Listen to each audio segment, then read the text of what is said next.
Hi gamers, happy Wednesday. Forgot what I was gonna say. Oh my god, my brain just went blank. Oh yeah, I was laughing earlier because I ended last night's stream and I was like, okay, see you guys Thursday. As by the way, my desktop background is my schedule, so like idiot. I forgot I switched days because today I'm supposed to be playing Lover's Enigma, the new visual novel that came out. Um, the publisher reached out to me last week and they were like, "Hey, you want to play this game? Here you go." So I was like, "Heck yeah!" And I forgot that it came out today, so I would have to swap my live days. And last night I was like, "Okay, guys, see you Thursday." And it's not Thursday. I'll be off tomorrow. So enjoy extra surprise me day. But anyway, how is everyone's Wednesday going? Nala and I just had a delicious dinner. Surprise! I made macaroni and cheese, and I basically made a homemade hamburger helper. I made ground beef with mustard and a bunch of seasonings, and then dumped it into the mac and cheese, and it was delicious. You're going to the beach? Oh, hell yeah. I hope you and Kate have a great time. There you go. There's my hand. Thanks for the follow, Kevin. Hi, Johnny. Hi, Wonder. Thank you for the 3-stream watch streak. Grandma's surgery went well and we wanted fresh sea air. Heck yeah. Oh yeah, the hand. I always forgot I have that toggle. But yeah, there's my hand.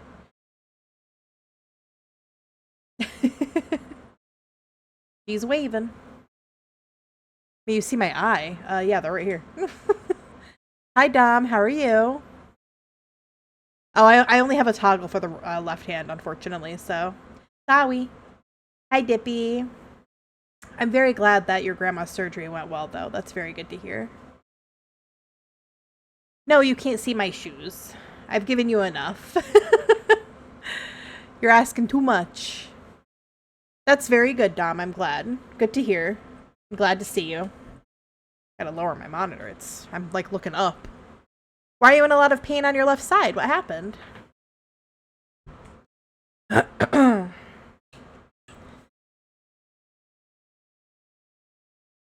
Oh, that water is so good. It was another hot one today, let me tell you. It was, I think in the high 80s again. We're supposed to actually get some thunderstorms. It looks like it's supposed to, like, go right past me and not, like, linger. But in case I randomly, like, disconnect, that's why. Too much moving around. Body can't handle a lot of movement. Oh, no, I'm sorry to hear that.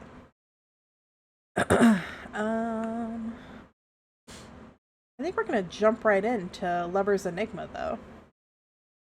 So, a little bit about Lover's Enigma before we begin. Hold on, let me find my little sheet that I grabbed. So, love never dies.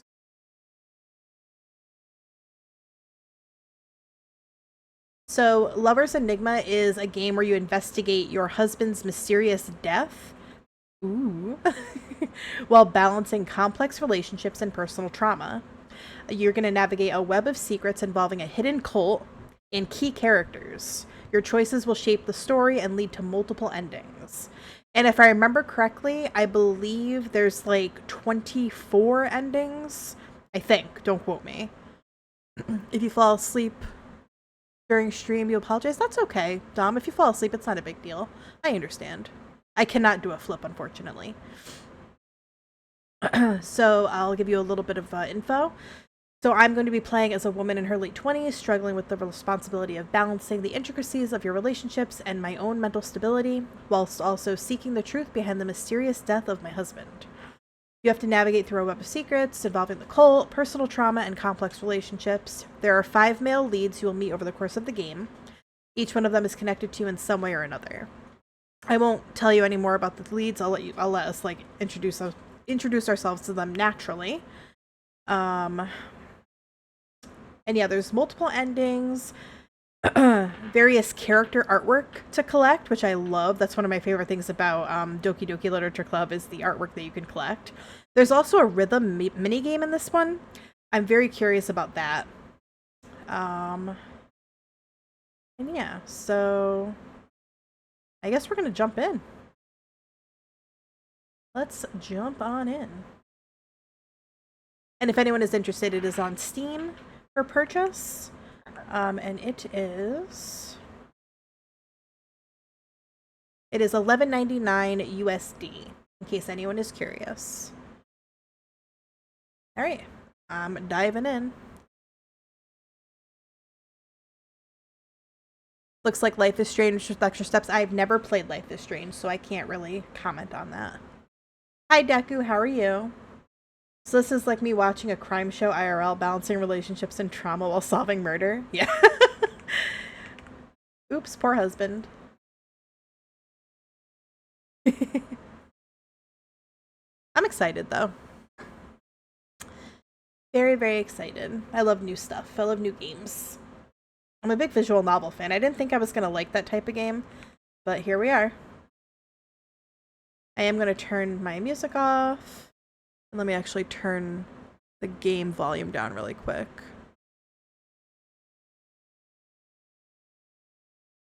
Where is it?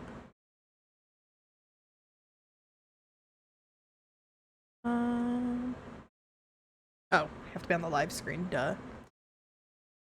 I was like, why can't I find my toggle? There it is. There we go.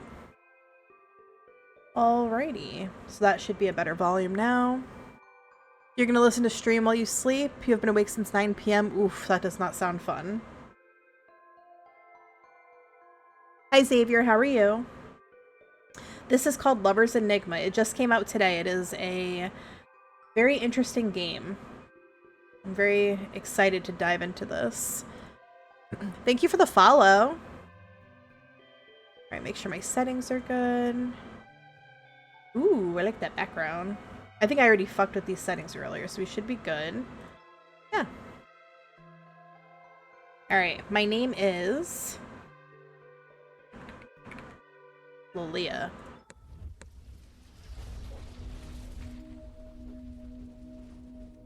Doom scrolling and I popped up? Heck yeah.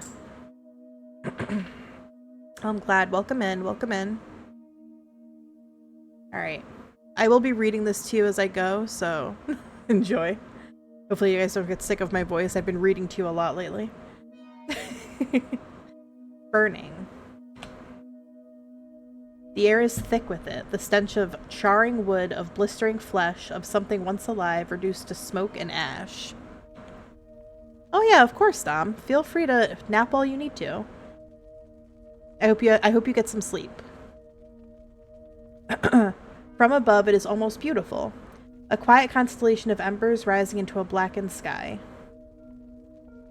Roofs collapse in showers of sparks, flames crawl hungrily along beams and door frames, licking at walls as though tasting them. Where'd my chat go? Hold on. There we go. Oh, hold on one sec. I goofed.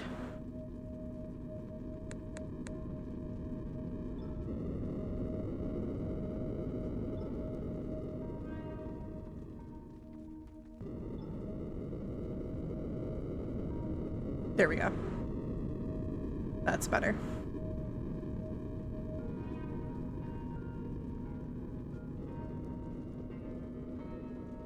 And now I can go back. There we go. Okay. Thank you for the check-in, fries. Roofs collapse in showers of sparks. Flames crawl hungrily on beams and door frames, licking at walls as though tasting them. Below they run. They scream until their throats tear raw. They clutch their children, their lovers, their memories. Also, let me know if the volume needs to be adjusted. I'll adjust it for you guys. Skin splits, breath fails, hope shrivels beneath the roar of fire. They do not know why this is happening. They do not know who watches. But you do. You gaze beyond the smoke, beyond the heat, untouched by it. You feel none of their pain. You hear every cry. They are suffering so much. You could reach down. You could help them. Or you could watch. After all, suffering makes the story move.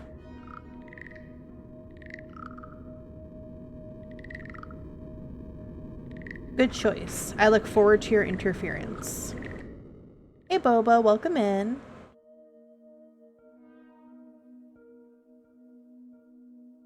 We weren't close, but I think we had something special. I like this artwork. A common fear of being alone. I think that's why he agreed to marry me in the first place. Aw, he's a little cutie. But I feel so guilty. Oh no. Are her eyes scratched out red? Thanks for the check-in, Boba. I shouldn't be thinking like this. Not here, not now. Not with flowers wilting at my feet. Thank you for the follow.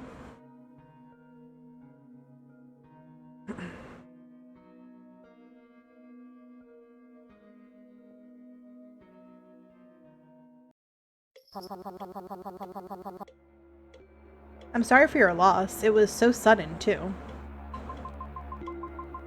Oh, thank you. Thank you for coming. Don't worry about it. I hope you feel better soon. Thank you. Lilia, please, can you get a grip? These people are here to pay their respects and you're zoning out? Please don't embarrass me more than you already have. Thanks, Mom. Yes, Mom. What are we going to do about the funeral costs? If I had known he had no remaining family, I would have never agreed to the arrangement in the first place. What a mess. Her words blur together, flattening into noise. You stop listening. You try to focus on anything else. The sickly, sweet smell of flowers. The way the cool air settles around you, the touch of your silk kimono over your skin. But something else slips in. Voices, soft at first. Careful, then not. She just announced her wedding 3 months ago, right? Yeah, it was pretty extravagant, too, wasn't it? Such a shame. Hi, Mr. TNT. Thank you for the check-in. He died so soon. They're saying it was a bad word. They're talking about me. Not again. They're talking about... Oh my gosh. Scary. I heard she had some kind of outburst at work. Guess she didn't take it well. Hi, Shadow. Thank you for the 90 stream watch streak. Oh my gosh. And the check-in. I heard from Majima-san that she broke down crying. She had to go home for the rest of the day. Thank you for the lyric, Mr. TNT. Well, it's not something I wouldn't expect from her. Remember what happened after our boss called her out? I heard from Kiku-san, whose husband is on the police force, that she was adamant it wasn't that. Well, maybe they're kind of the same person, you know? Those mentally unstable kinds. Or do you think she rubbed off on him? I mean, she doesn't look that easy to handle. These people are very rude. Mom, can you take care of the wake for a while? I need to use the bathroom. Again? Come back quickly. This is your responsibility, not mine. I low-key hate my mother already. Thank you, Soulboy. I appreciate it. And when you're back, we'll talk about setting you up with Ryota. He's not that impressive, but what other choices do you have left? You say nothing else and hurry to the bathroom.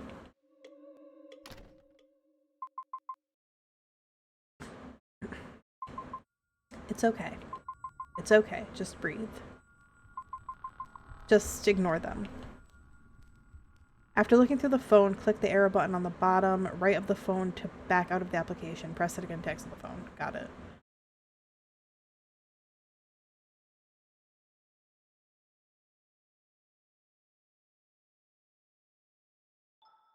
Okay, so we can look through the phone. Mom, blessed every day. Sure. Task list. Okay, no tasks. Email. Gallery. Oh, look at the little cat. Hello. Dinner.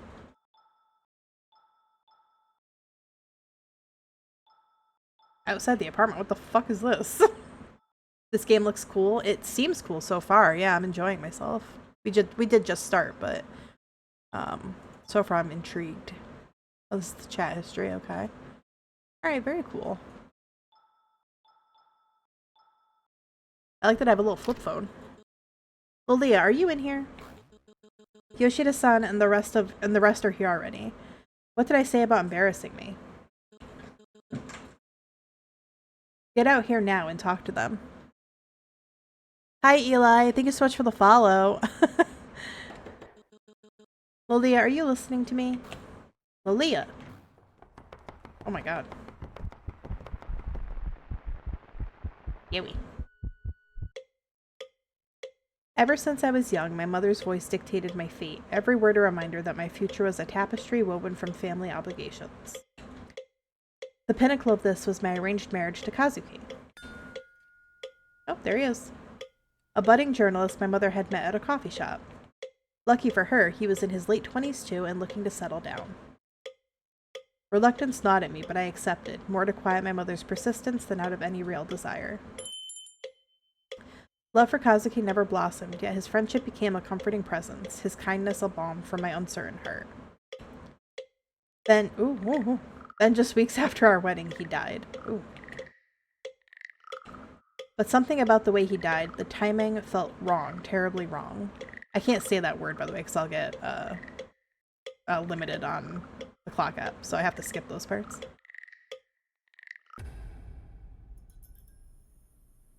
Yeah, what can I do? Thank you for the cuteness overload. I'm an actor in a play, stuck in a role I never chose. Every move and word feels scripted by someone else, and no matter how hard I try, I can't escape the part I'm supposed to play. It's been 40 minutes. All you hear is the relentless sound of your mother's voice.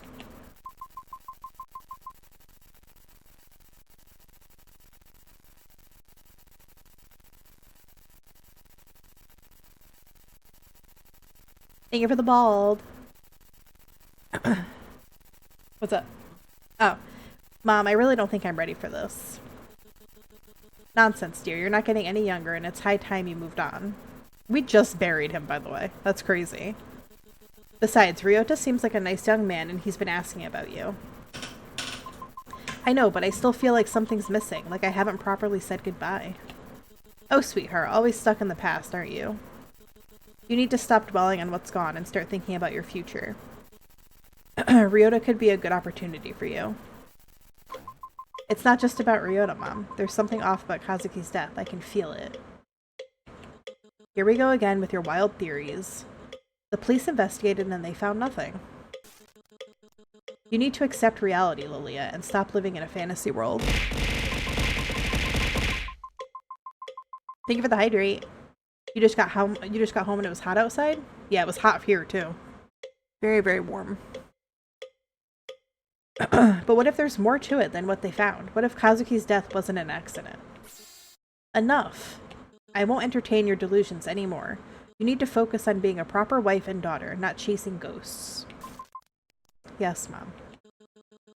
Good. Now I'll talk to you later, and remember, keep yourself together. We can't have any more embarrassing incidents like last time. You sigh and stare at the phone for a moment before glancing around the room. Your gaze wanders over to the shrine in the corner, its eerie presence casting a shadow over the otherwise mundane surroundings. Maybe Mom's right. Maybe I'm just seeing things. But I can't shake this feeling that something's not right. I can't hear myself think.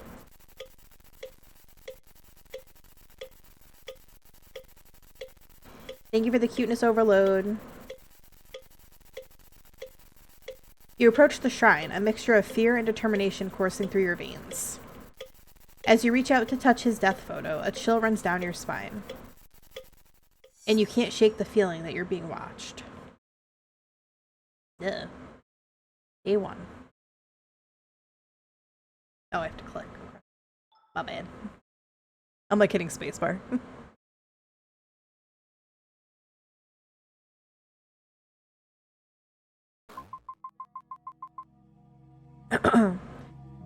But sir, our previous report stated that... Thank you for the hydrate, Wonder. I'm fully hydrated.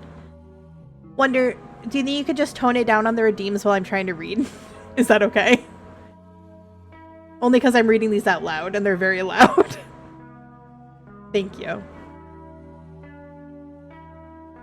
Previous report? You mean the one that you messed up too, didn't you? How about we try not to repeat that today? People like you should really get your act together. You want to speak up to tell him that this report will end up the same as the one before. Full of mistakes and delayed, all because he won't see past his ego. Anything else you would like to add? No. Good. I want that report in by the end of your shift. Don't clock out till you do. Maybe you should have accepted the demotion if you can't take this level of work. You swallow your pride, remembering how close you came to losing your position after your breakdown. You're fortunate to not have lost your job, but you're starting to believe it might have been a better outcome. You don't say anything, you just silently bite your tongue and shake your head. I can do it. Then hurry and finish up the report already. Don't make things any harder for me or for you. Eventually he leaves, smug and confident. As if he's at the top of the world for exerting his power and bullying those who earn less than the average income. You exhale, returning to your work, your fingers gliding across the keys of your keyboard. Yoshida-san recommended one of the spiritualists from our group. He will be contacting you soon. Listen to what he says, and again, don't embarrass yourself. And don't send Ryota home early again. Make sure you go home with him. I'm doing this for your own good. Your mother. She's very nice to me. I'm gonna turn this down on my end just a little bit. There we go. Not again. This is the third person she sent. From Haruki. Hello, greetings. My name is Otome Haruki, but please just call me Haruki. Your mother has provided me with your phone number in order to contact you with regard to your spiritual relationship issues. Are you free today for a quick chat? I promise I won't sell you anything. Looking forward to getting to know you. A calling card appears beneath the message. This guy is weird. Very different from the previous people your mother has sent.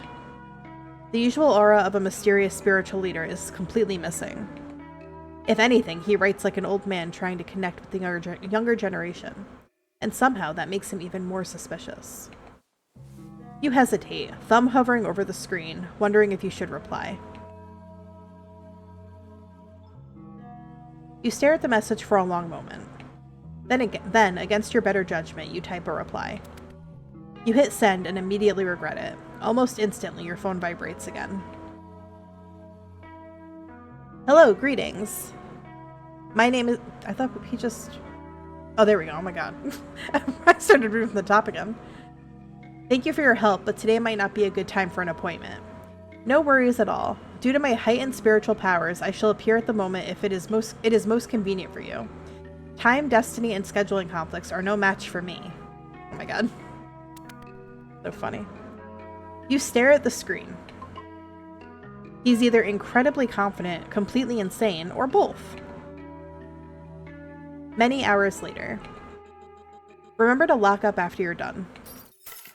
He tosses you the keys. They hit your desk with a sharp metallic clink, the ringing sound lingering longer than it should.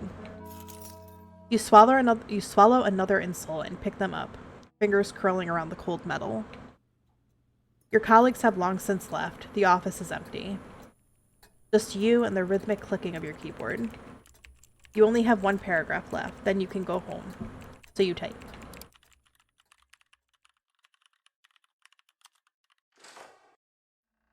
You freeze. The sound of a door unlocking echoes through the office. Maybe your boss came back. But you have the keys. You turn around. Nothing. The hallway is empty. The lights hum softly. Your mind is playing tricks on you. Just ignore it. You turn back to your screen.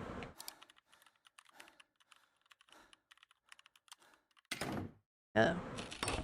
There it is again. You spin around just in time to see the door swing open. No. No, ignore it. You just need to finish this paragraph and you're done. That's it. That's all. Right?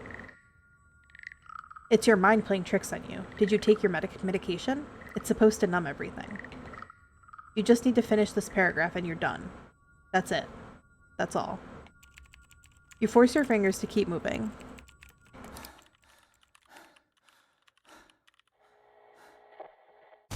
Ooh. You feel something on the top of your head.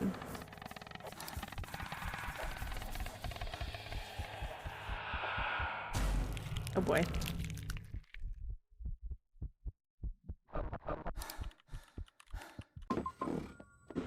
Not again. No. Leave me alone. Kazuki. Help. Oh, sorry. Did I startle you? Ryota? Hey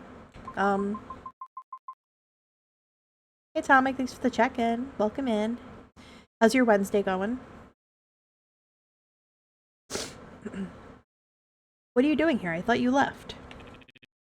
I did. But I said I'd be back. He lifts a plastic bag, looking a little sheepish. I went to get you dinner. But all the stores were closed, so... He pulls out a single onigiri, slightly squashed but still retaining its triangle shape. This was the only thing I could find. Sorry. I didn't mean to scare you. I should have just texted first. He steps closer and places the onigiri on your palm. The onigiri is sad, almost pathetic. It's just like me, for real. No, I'm just kidding. That was a joke. Hello, day's going good. How's mine? Well, I'm glad your day's going good. Mine is good too. I had a lovely dinner. I have a Diet Coke, I have some water, and it was hot today. But I have air conditioning, and I'm happy. It is supposed to thunder, like have a thunderstorm, but it looks like it's supposed to pass us, so hopefully I don't lose power. Because we tend to, like, lose power sometimes when we get really bad thunderstorms. And the summertime is, like, notorious for bad thunderstorms, so fingers crossed. Clearly bought from the last remaining convenience store shelf, but somehow its oven-heated warmth heals you. You appreciate Ryota's efforts nonetheless. You didn't even realize how hungry you were. Ryota lingers by the door, hands folded around the plastic bag like he doesn't know what to do with them. Was everything alright in here? Yeah, I was just heading out anyway. I see. Are you coping okay? Again. I'm fine, you don't need to worry about me.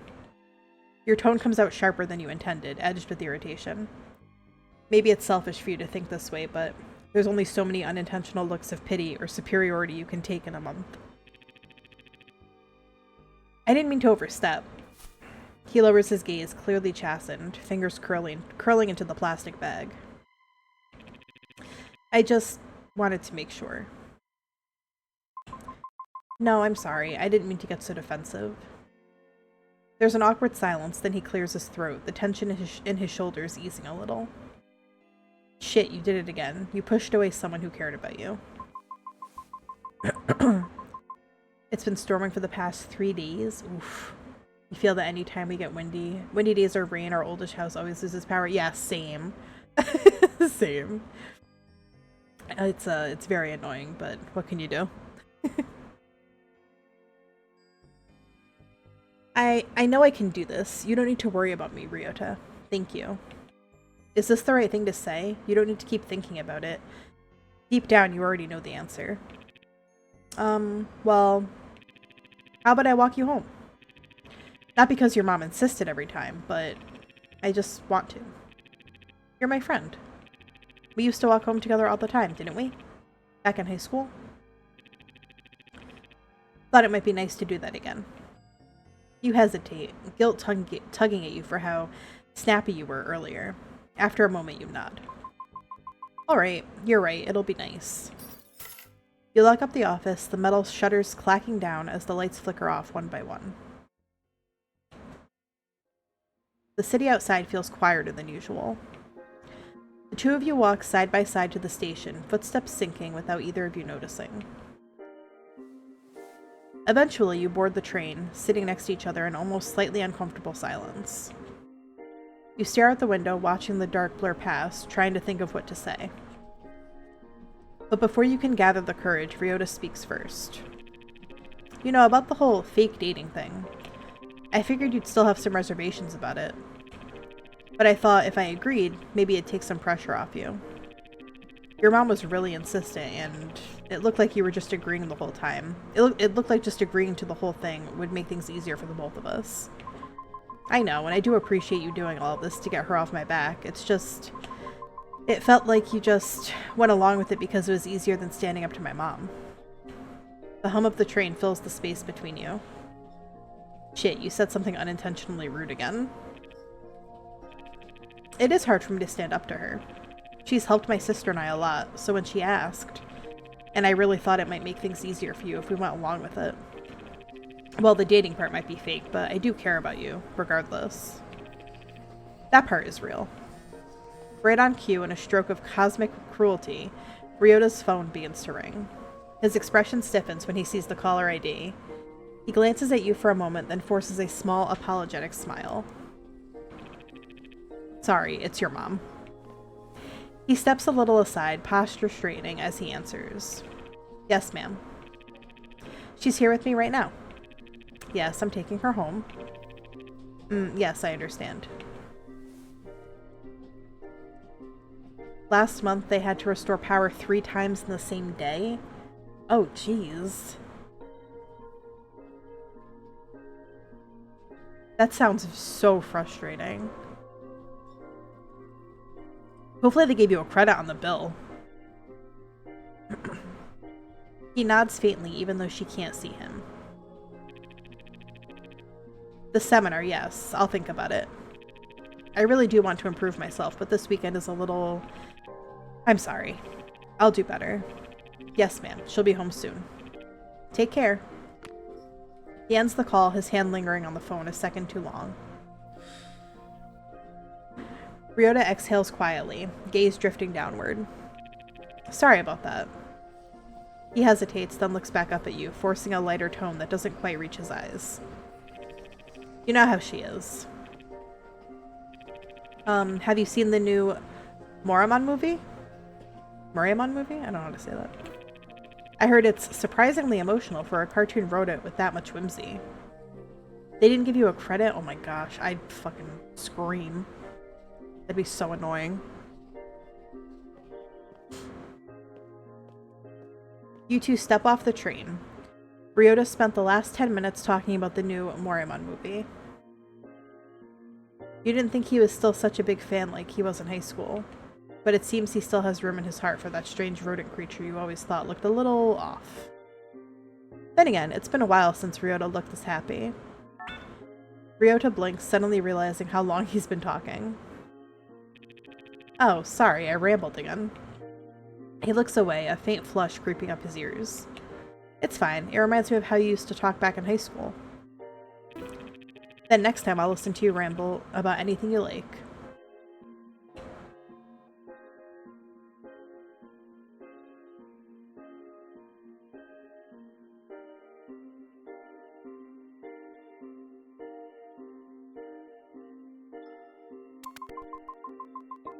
Oh, right. I still need to run a few errands. I don't want to drag you around town for all the boring stuff. It's okay. I don't mind. I don't really have anything better to do anyway. I don't want you to feel obligated to come. You've already walked me home. I don't mind. And I like walking with you. Even if it's just boring errands. And besides, if your mom calls, it'll probably be easier to explain why you're out so late if I'm there too. I suppose, and if you insist. Well then, where should we head off to first? I suppose I should head to the pharmacy first.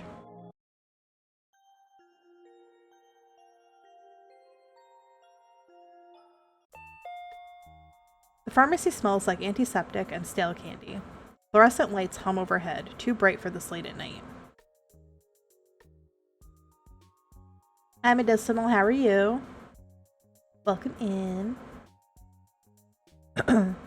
Ryota lingers near the entrance, pretending to examine a rack of cough drops while you walk up to the counter. Next. Hi, may I get a refill for XXXX? It's under Lolia. She types for a moment, then pauses. Her expression shifts into something more than just standard customer service irritation. Oh, it's you again.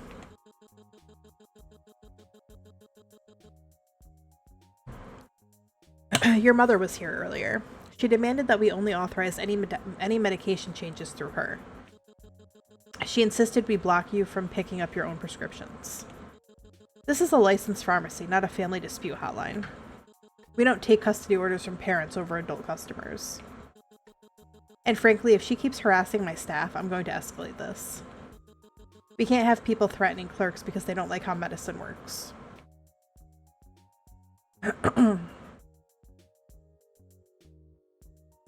Try to calm her down and convince her to release the refill. I'm sorry about that. She's difficult, but this is my prescription. I really need it tonight. Look, I know this isn't on you, but your mother comes in here and disturbs our patients every time she flares up on us. Give us a good reason why we shouldn't just get both of you to go somewhere else instead. This is the slot machine. You need 3 matches to win, but if your sanity is high, you only need 2 to match. So make sure to keep your sanity high for an easier time. Okay. Press the spacebar to start playing or click on the lever.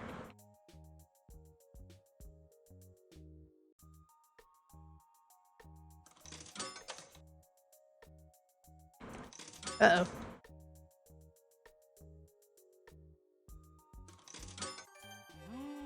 We did it! My mother is a handful. That's why I'm trying to handle this myself. I don't want her speaking for me anymore. The pharmacist studies you for a moment before her expression softens, though just a little. Yeah, I get that. My dads are kind of like that too. She sighs and starts filling the order. Not much you can do other than to silently accept that that's just the way they are. She hands you the refill, this time gently. Take care of yourself and tell her this is a pharmacy, not her personal command center. Thank you. Ryota steps away from the shelves as you approach. Everything okay? Yeah, just the usual. You look away, pretending to adjust your bag. Ryota hesitates, clearly wanting to ask more, but stops himself. I see. He doesn't press. Instead, he falls into step beside you as you leave the pharmacy, the automatic doors sliding shut behind you with a hollow chime. Hey Gobi, welcome in. How's your night going?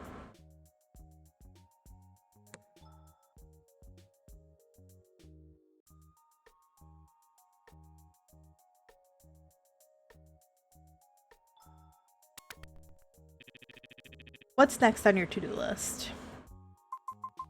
I just have to head to the temple to get some incense, and then I'm done for the night. Alright, the temple's just down the road. Let's head there. Sanity increased. Hell yeah. I am doing pretty good. I can't complain. I'm full of delicious mac and cheese. The temple grounds are quiet at this hour, lanterns casting a dim orange glow over the stone path. The air smells faintly of ash and old wood. How calming, or so it should be. From a distance, you hear someone arguing, but for now you try to ignore it. I haven't been here since New Year's. I think I bought an omomori for good luck back then. Hi Dulcinea, how are you? What is this game about exactly? Oh, so this is a dark Otome game. It is about me as a woman who lost her husband. He died, and I'm kind of haunted by like trauma and possibly ghosts.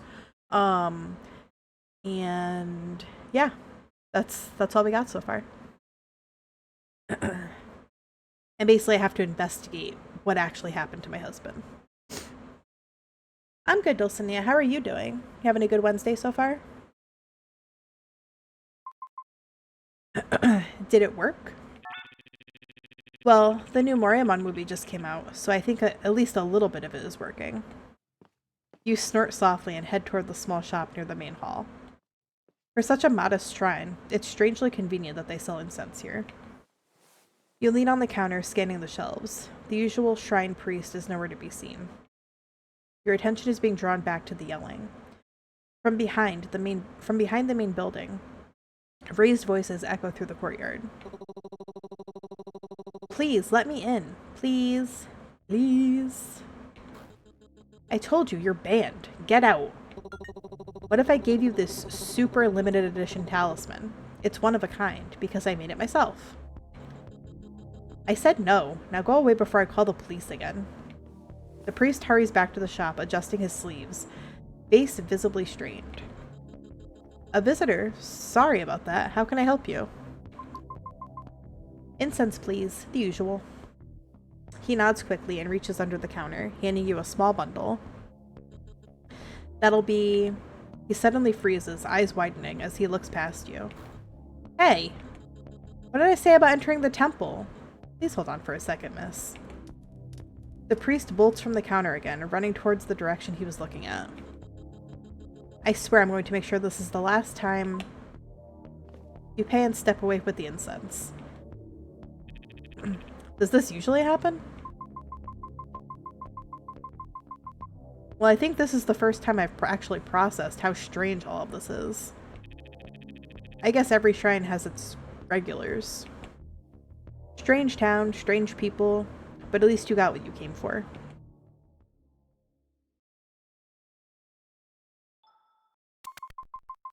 Alright, my tasks are complete, and with just enough time to spare. And just before your mom called, too.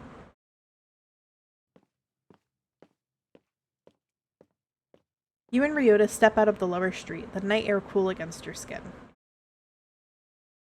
The previous chaos from the temple before slowly fading into the distance.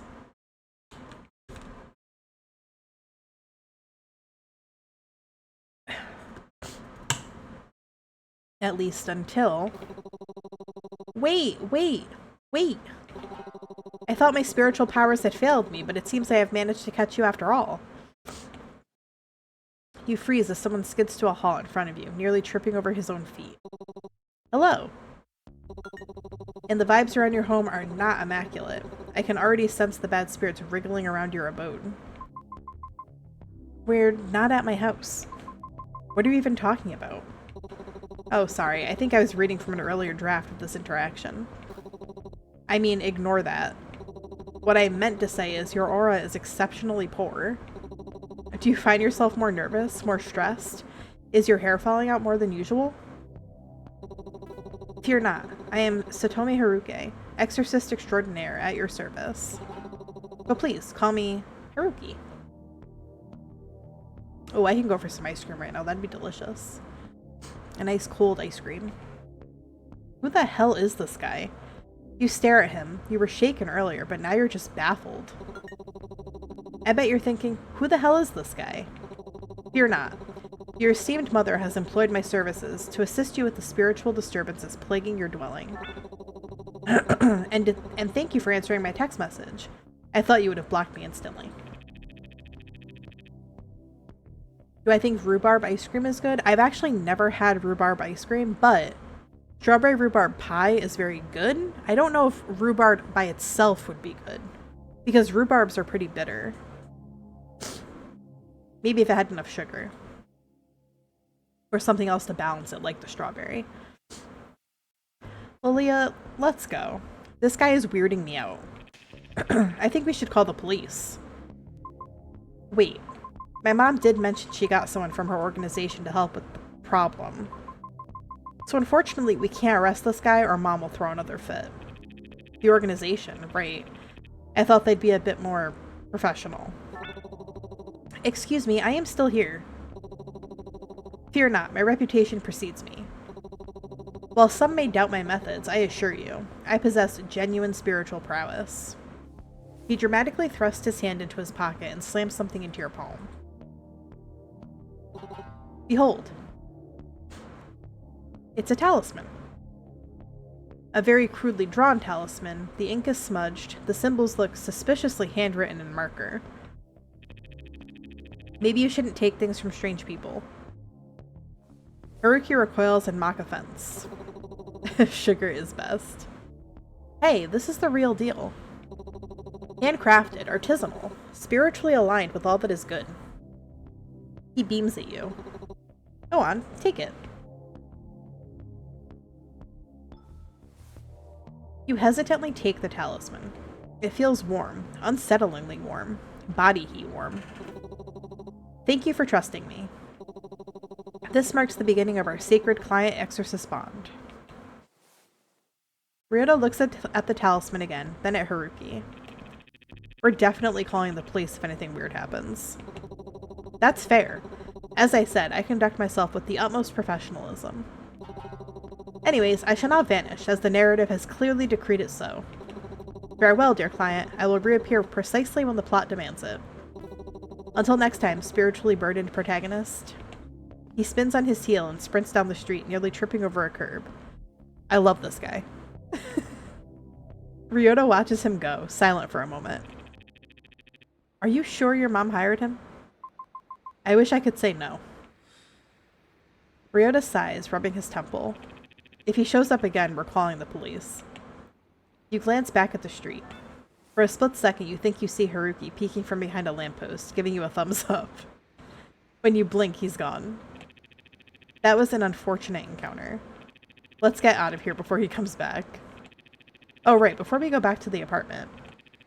Mind if I drop by the cafe for a second? I need to hand Yoko something really quick. Plus, I think she would probably like to see you too. Don't worry, I'll make it quick. Oh, alright, lead the way.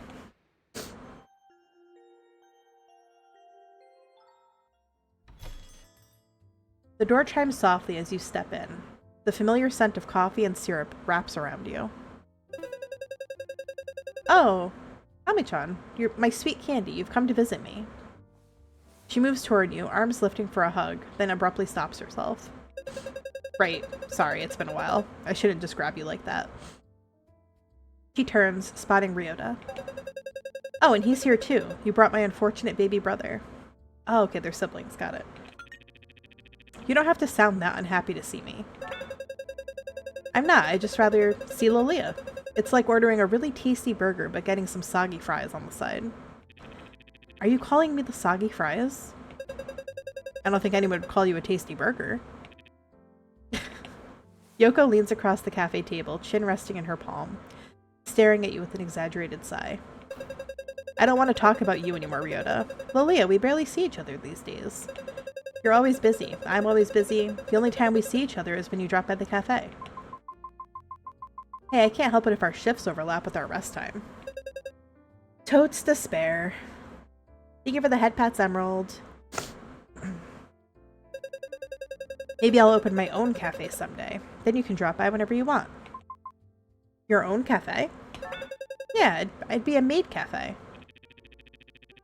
I didn't think you were the type to work as a maid. Who said I'd be the maid? I'm the manager. You're the maid. Me?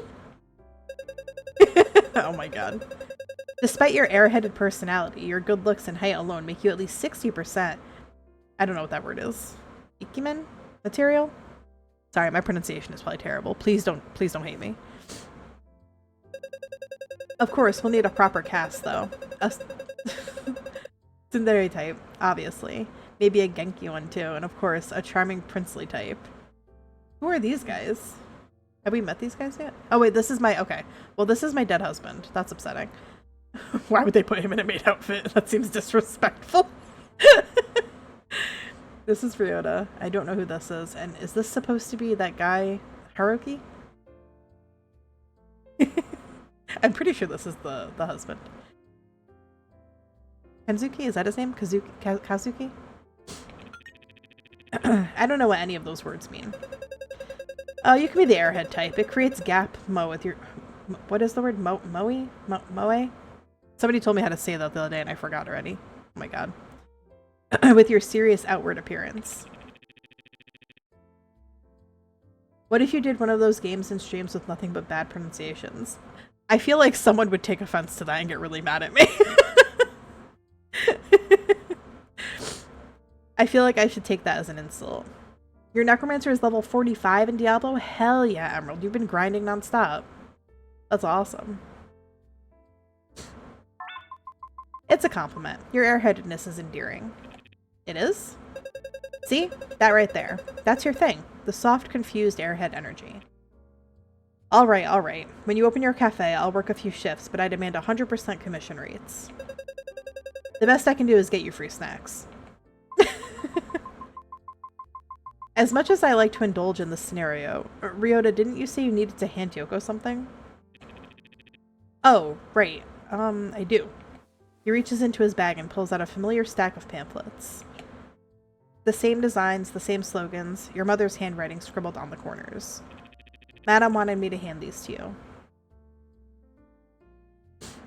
Yoko's expression tightens the moment she sees them. Ryota, I told you I do not want to join them. I know, it's just... She's helped us a lot in the past. It feels wrong to just ignore her completely. Yeah, but she never used to be like this. But now we're supposed to accept it just because she decided to force her religious obsession onto everyone around her? I'm sorry, but I don't think I can accept that. You're at the beginning of Act 2? Oh my gosh. You're gonna out-level. That's awesome. Ugh. You would find it hilarious. I tried to pronounce,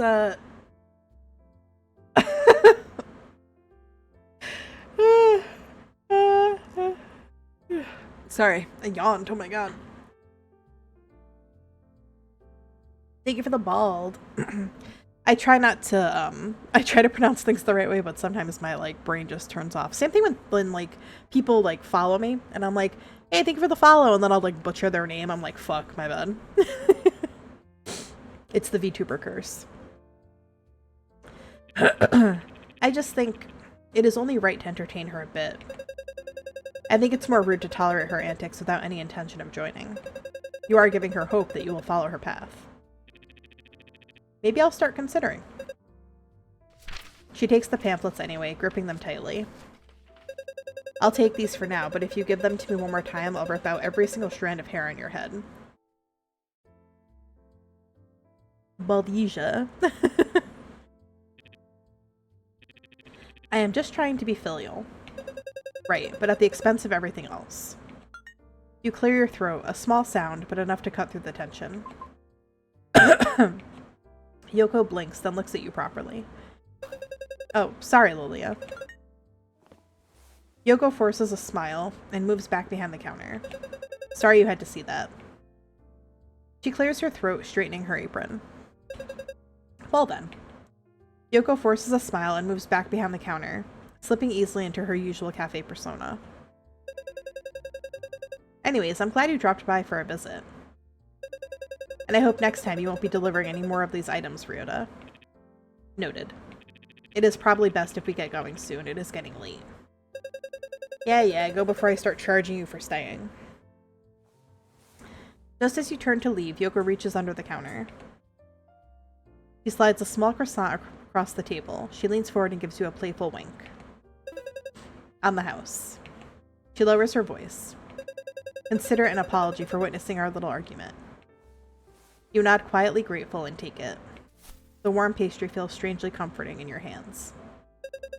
Take care, okay? And try not to let him drag you into too much nonsense. I can still hear you.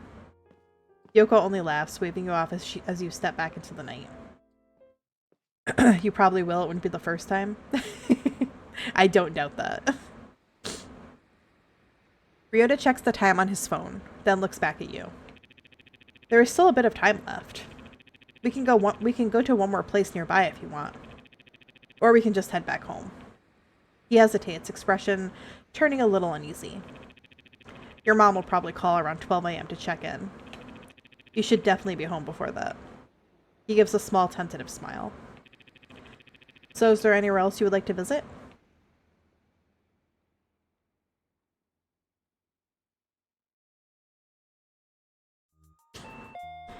The automatic doors slide open with a familiar chime. You step inside, half expecting to see a familiar face at the register, with his sarcastic voice greeting you. Instead, another female worker is behind the cashier, looking as bored as ever. Oh, looking for Fukudo-kun? Unfortunately, he's not here today. She leans forward, lowering her voice. Honestly, I wish he were. This grandpa just gave me such a hard time. He keeps asking me, where's Ren? Where did Ren go? How would I know? Am I his mom or something? Then he tried to... She freezes mid-rant, realizing she is talking to a customer. Never mind. Forget I said any of that. Also, quit wasting my time and get out of here now. It's about time to close the store. Well, she was pretty rude. Anyway, let's head back to your apartment.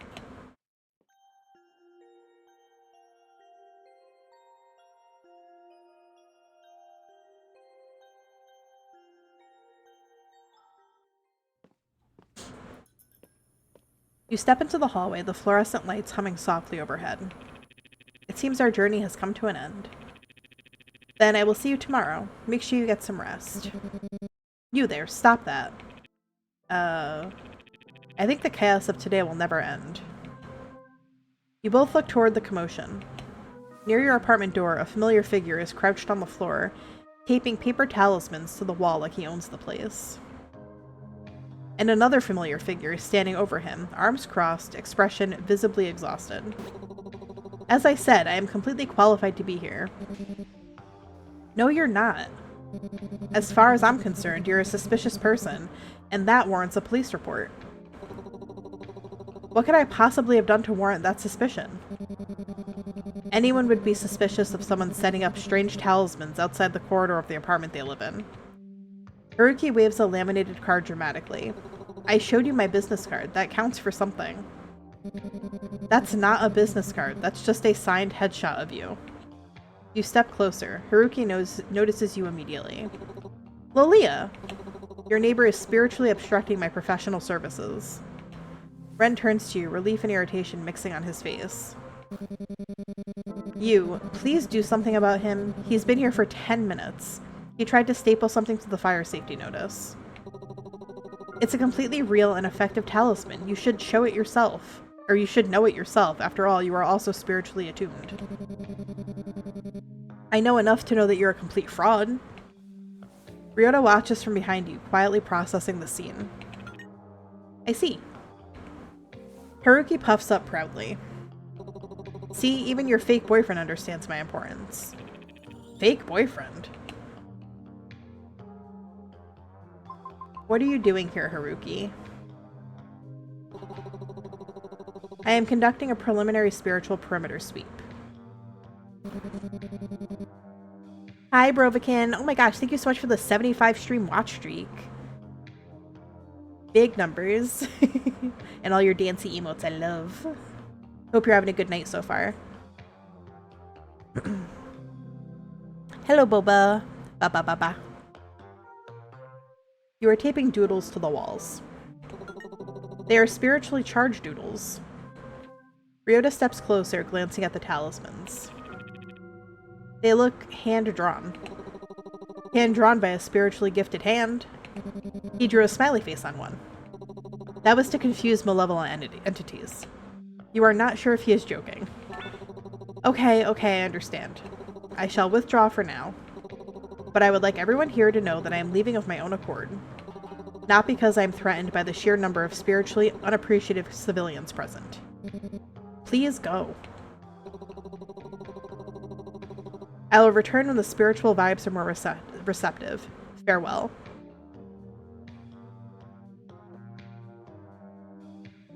This game kind of seems darkish. It is, it's like definitely like psychological. I don't know if it's going to be horror or not, but it's definitely psychological and thriller. Oh my gosh, Brovikin's having a little party over there. I love it.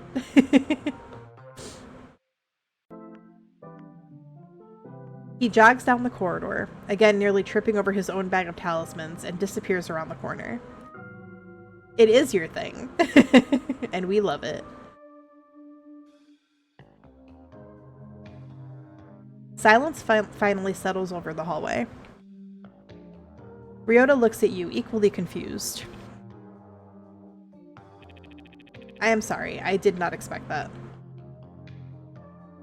Ren has already stepped back toward his apartment, hand on the door handle. Ren kinda cute. You call out before he can close it. Wait! He pauses, glancing back at you. Sorry about all the ruckus. He is not usually like this. Well, he is, but he isn't usually here. Ren hesitates, then clicks his tongue quietly. Your mother has a habit of sending strange people. I thought this building was done with cult recruiters. Just keep it inside your unit next time. People are going to think something is wrong with this floor. You open your mouth to argue, then stop. Well, technically, it is still your fault. Ryota steps forward, bowing his head slightly. I'm sorry, it will not happen again. Ren looks at him, surprised by the sincerity, before awkwardly looking away. Yeah, you'd better remember it. He gives a reluctant nod. Good night. The door closes behind him with a soft click. The hallway feels quiet again. Ryota exhales slowly and looks at you. That was unfortunate. He gives a small, tired smile. Your life seems very lively lately. You stand outside your apartment door, keys in hand. The hallway is quiet again, as if nothing chaotic happened just minutes ago. Today was nice. I had fun walking with you.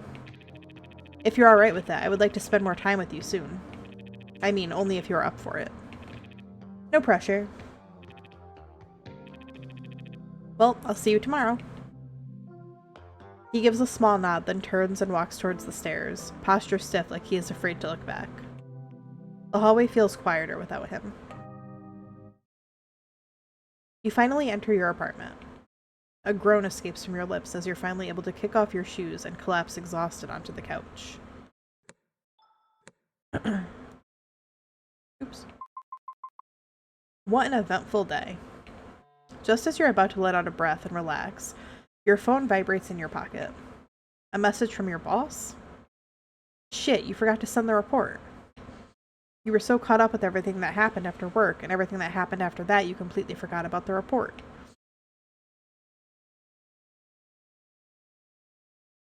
You'd better arrive early tomorrow to submit it, or I'll have no choice but to write you up again.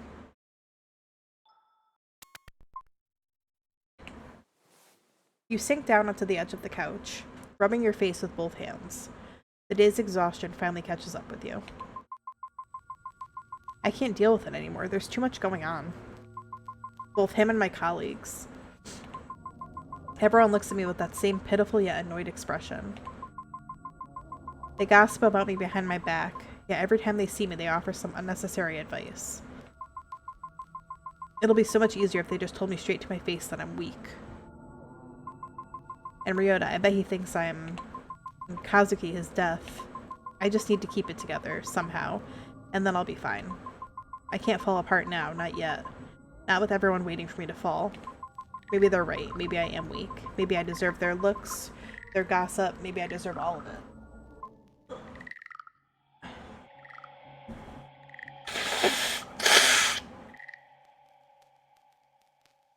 Sorry, my allergies are acting up again. I think I hit the space bar. Hold on one sec. Okay, I didn't. There we go. No, not again. No, that one's real. It's real or it's not. What is? No, please, not again. Lilia, open up right now. Suddenly your mother's shrill voice pierces through the fog in your head. Mom? You bolted the door, fumbling with the lock. Finally, do you have any idea how many times I messaged you? 10 times. 10, and not one reply. I'm sorry, Mom, I was busy with work. You were supposed to answer before midnight, and yet here you are, ignoring me like a careless child. You're lucky I happened to be nearby to check on you before who knows what could have happened. Her tone ramps up again, rapid fire with each sentence, listing every imagined infraction from your delayed reply to her minor worries. You open your mouth to explain, but she keeps going. What if you had relapsed again? Do you think everyone has to put their lives on hold just for you? Don't take people for granted, Lilia. You can't keep dragging everyone down because of what happened, chasing some false hope that Kazuki's death was more than what it was. I know I'm being harsh, but you have to listen to me. I am doing this for your own good. For a brief, fleeting moment, the scolding fades ever so slightly. Her voice softens, just a little, like she's almost caring. I'm only doing all of this because I care for you. I love you. Your chest tightens. You want to run to her, throw your arms around her. Cry out for the mother you've longed for, the one who seemed kind and warm in your memories. Mom. But just as quickly, her voice hardens again, laced with judgment. The woman you once knew seems gone, replaced by this constant critic. But of course, you still need guidance. You must listen to me at all times. Yes, Mom. You nod, voice small, trying to placate her. Slowly she exhales, her posture softening as she steps back. Good. That's my precious daughter. If you just listen to me, everything will be fine. Everything will be fine. She eventually checks in on you a couple more times, asking about work and whatnot, before leaving once she's satisfied with all the answers. She turns and walks away, her heels clicking down the hallway. The silence that follows is heavy, your chest tight, your mind buzzing with everything she just said.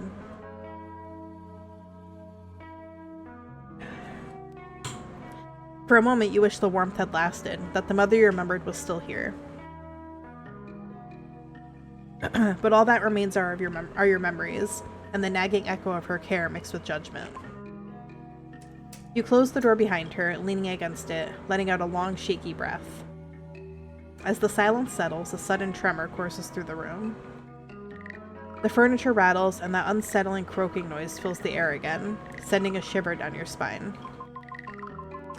I thought it would be gone by now, but it's still happening.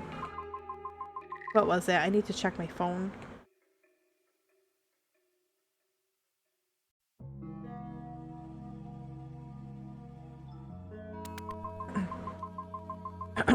Oh no, crap. I must have forgotten to leave the incense out for Kazuki.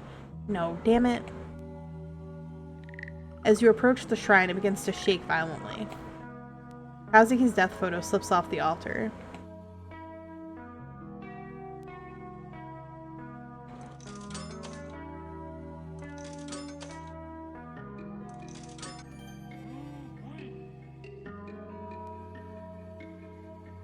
You manage to catch the photo just in time, clutching it tightly as you stare at it. Your heart still beating loudly in your chest. Surprised at your own reflexes, you gaze at the photo longingly, wondering if some divine intervention had guided your hand. You take a deep breath, trying to collect your scattered thoughts. With trembling hands, you carefully place the photo back on the mantle. Stepping back, you let your eyes linger on the image, your heart heavy with a mix of confusion and longing. I think I was supposed to say longing. The room feels eerily quiet, the silence amplifying the turmoil in your mind.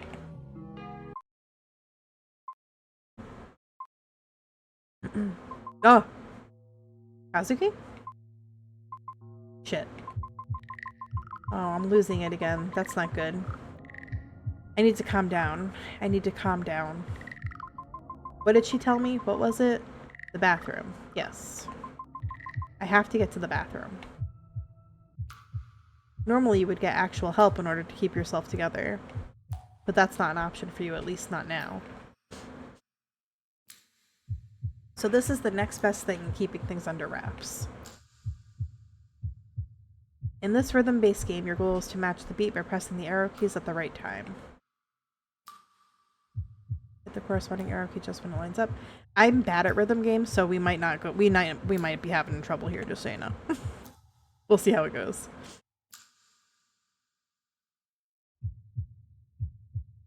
Alright, so we have to keep our heartbeat calm.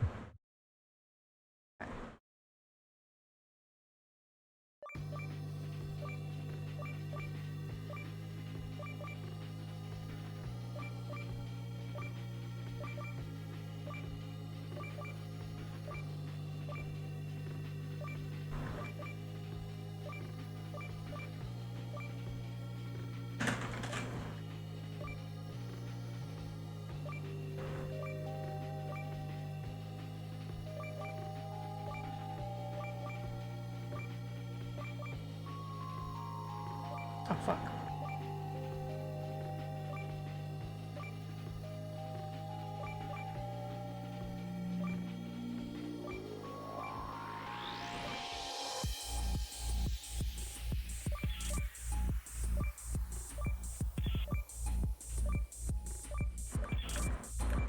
Oh my god.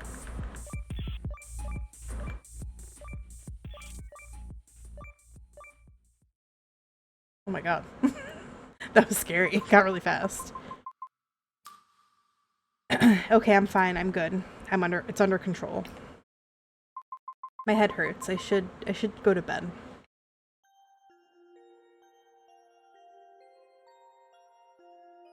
Little apartment layout. I like these little, like the city map and then now the apartment layout. These are cool. I like these little maps.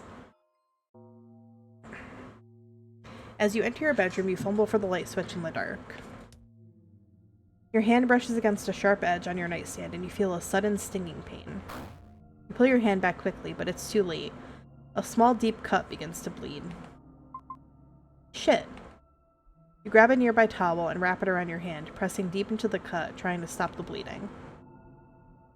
Your vision blurs a little as you wince from the pain, but you swear you see a weird symbol form amidst the blood splatter. Boyfriends, husbands, exorcists, even this stupid apartment. Seriously, I wish Mom would stop meddling with my business and making me do all this for her. Just as you say that, your phone buzzes. From the glow of your screen, you read the words, 3 unread messages from Mom. I'm exhausted. I need to sleep. I can't deal with anything anymore. As you lie on the bed, your head swirls with the afterthoughts of today. Mothers, ghosts, boyfriends, husbands, duty, sins, choice, and most importantly, you. Your choices matter. You can't help but worry about yourself. You can sense that things are changing, and no matter what you do, you can't stop it. You don't want to sleep just yet. There's so many things to do. But your eyes give out as you lay there on your bed. Your thoughts are finally quieting down, and all you hear is the same resounding sound of drums. Every night the dreams return. Dark, muddled, heavy. This time it's that newspaper again. The page is yellowed, soft at the edges, folded awkwardly like someone had tried to forget it. That article sits tucked away in the bottom corner. Beneath the weather, beside an ad for a broken appliance, barely noticeable, like it was never meant to be seen. The headline floats up through the haze, bold and sharp, while the rest of the words slide away like oil on water. Another death at the river. Shoes recovered at the scene. Second such case this year. Small type, no photo, just enough ink to say someone died. The world might have skimmed past it, but you can't. No, not because of what it says, but because of what it doesn't. Didn't you hear? His widow's been saying it wasn't that. Poor thing, she's lost it. Her mother had to pull her away at the wake. Heard she had a total breakdown then. Honestly, she's not well. Their voices twist through the fog, warped and dreamlike. They spoke behind your back then, and they speak behind your back now, even in sleep. The scene melts, their words smear like ink in the rain. The paper crumbles, the river rises. But that sentence, the one no one cared about, remains. Like it's asking you not to forget, even if the world already has. D2. Uh-oh. Scary.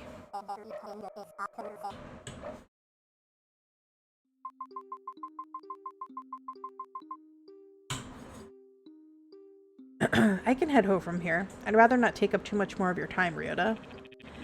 It's not a problem for me to escort you back. Oh, well, it's just that I have to get some stuff on the way home, dinner and such. I won't insist then. Have a safe walk home, Lolia. Ryota leaves, heading towards the cafe. Maybe he's just visiting Yoko before going home.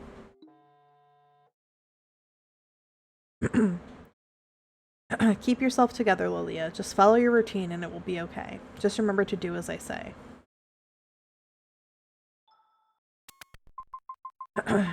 Why can't she mind her own business? Whatever. I still have other things I need to do.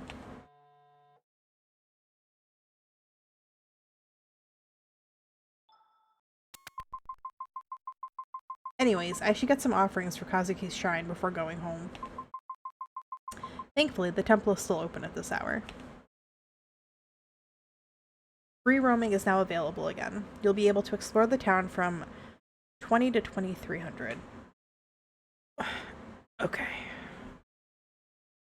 During this time, you'll find the male leads scattered across the map, besides several locations. You'll be able to interact with them.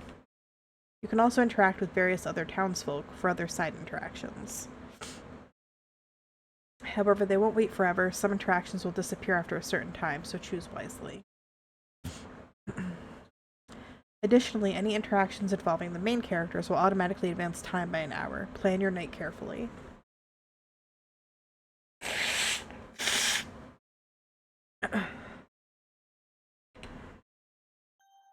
Alrighty.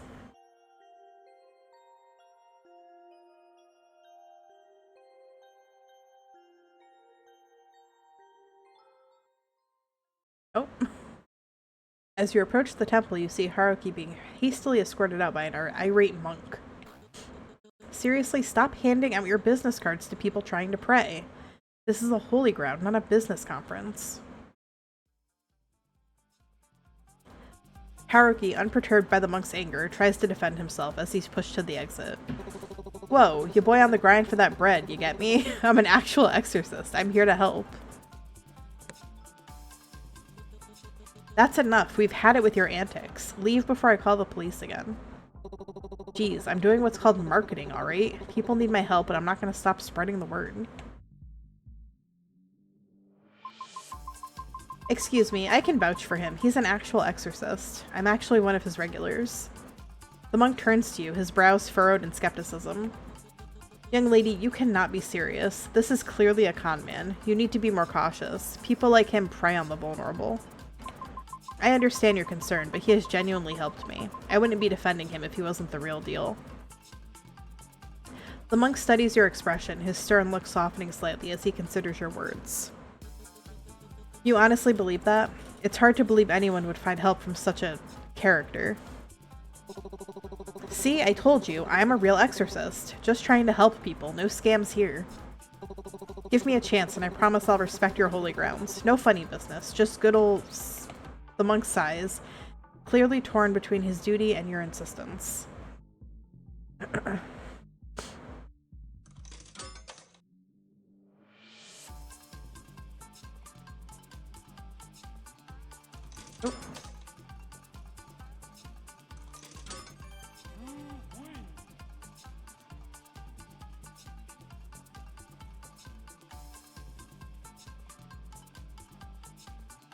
Oh, thank you for the gifted sub, Gobi. Appreciate you.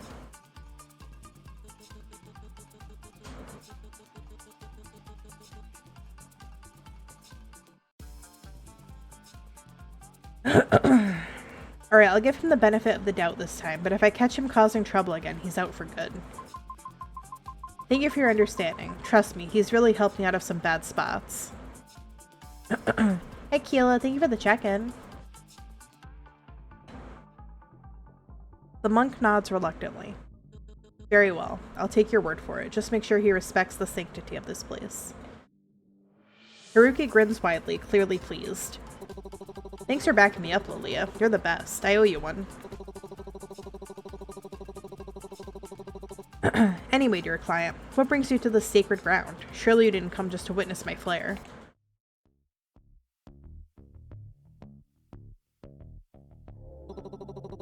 What a kind-hearted wife. How commendable. Though I must add a little note. Simply bringing gifts might not suffice to appease all spirits, especially those of the rather malevolent kind. Kazuki is not an evil spirit. It's called Kazuki. I think it's Kazuki. My bad. Gonna lurk and eat dinner with my better half. Have fun. Thank you, Gobi. Enjoy your dinner. Thank you for the lurk. Oh, I see. Forgive my choice of words, dear client. The world of spirits is vast and often misunderstood. Even benign spirits can have their own complexities and dangers. It's just that he's a little different. His ghost, if you will, has a different aura to it. Whatever is haunting your house, it is not a simple spirit. It's something that has been festering for years even. You're only saying that to sell me more of your services, aren't you? Ye of little faith. Well, I would love to show you more of my abilities, Lilia. This time, I am being quite serious. Whatever's going on in your home is quite unique. As much as I enjoy the oh my god. I can't say this word, holy shit. As much as I enjoy the eccentricities, I can't talk tonight, oh my god. As much as I enjoy that word, of the unknown, your house guest is not something to be taken lightly. Oh god.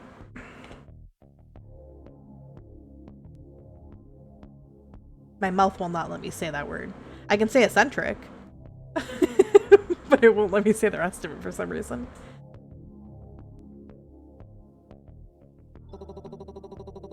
Oh, but it is my duty as the all-powerful magical guardian of this earth. In the name of the moon, I will punish them. That's hilarious.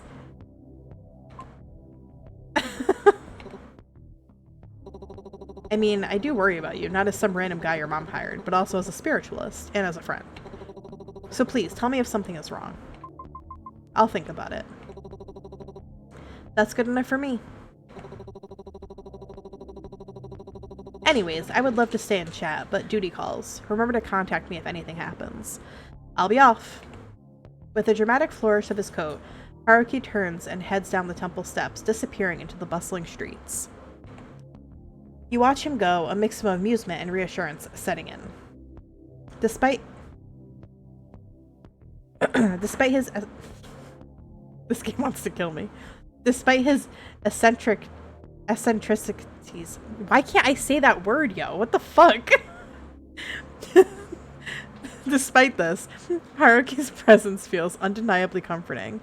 I feel like I'm going crazy. Right, I had better go get Kazuki's incense while I'm here. Yo, I just got here, but Haruki. I love him. He's so funny. He just did a Sailor Moon reference, which was hilarious. Lila would have loved that.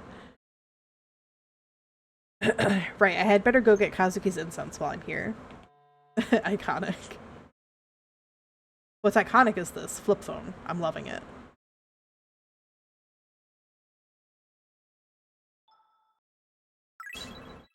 Affection with Haruki increased. Hell yeah.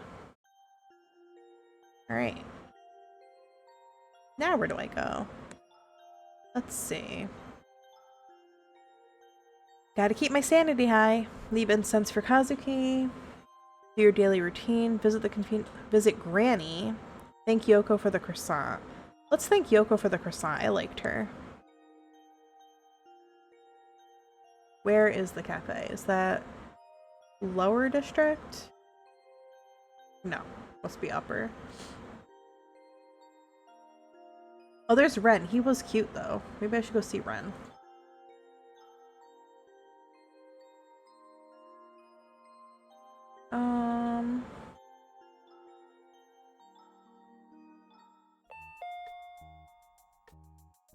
I also miss flip phones.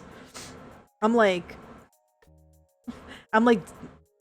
I love flip phones so much, dude. I miss my Moto Razr so bad. It was my favorite phone ever. That and my Sidekick. Oh, God. They were such, like, cunty phones, too. You know what I mean? Ren gives the door a blank look. Welcome. Oh. His face twists up in disgust. It's you.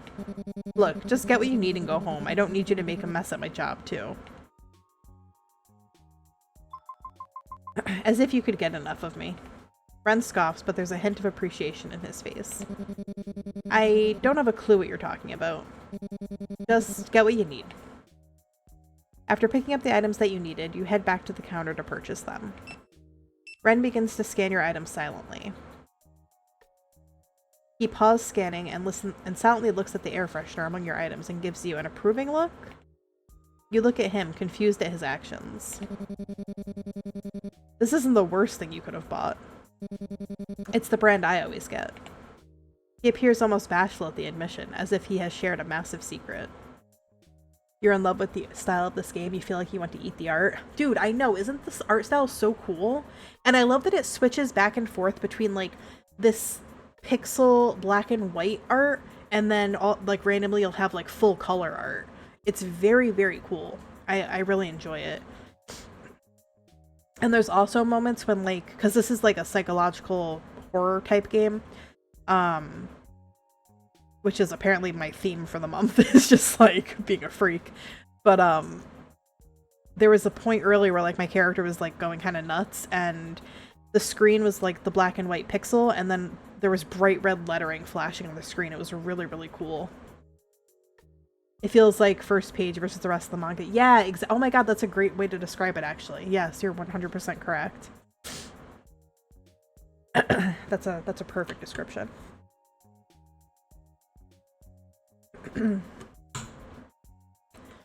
Seemingly realizing the strangeness of this we're gonna rewind.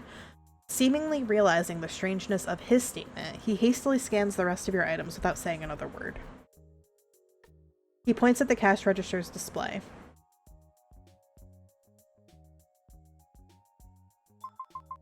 I bet you'd look cute in a uniform. You can't just say that, Lolia. What's wrong? Are you getting shy? Ren ducks down behind the counter, his voice muffled as he spoke again. Just pay and leave. Are you hiding behind the counter? No, I am not hiding. The crack in his voice begs to differ. Oh well, I guess I should swing by the convenience store more often. Ren slowly peeks his head out from behind the counter, his ears still burning red. Thank you for the patronage, I hate you. Please never come back. I guess it's time to go. Messing with him was fun though. As you head toward the exit, you hear a loud crash. Turning around, you see a customer standing amidst a toppled display. Ren, clearly irritated, clicks his tongue. Did you just click your tongue at me, you worthless brat? It's your sloppy work that caused this. What if I was injured, huh? It's not my job to deal with morons. What did you say? I'll report you to your manager. You report away. I'll clean it up. I'm not wasting my time arguing. You keep being mouthy with me and I'll fucking slug you. The customer inches close to Ren and points his fingers in his face threateningly. Ren steps back, but realizes he's being backed against a wall as the customer corners him. Seeing the customer's aggression, you decide to step in. Hey, how can you say such things? You're the one who should apologize. As you try to intervene, the customer, who you can see is clearly intoxicated, tries to swing at you. Oh boy.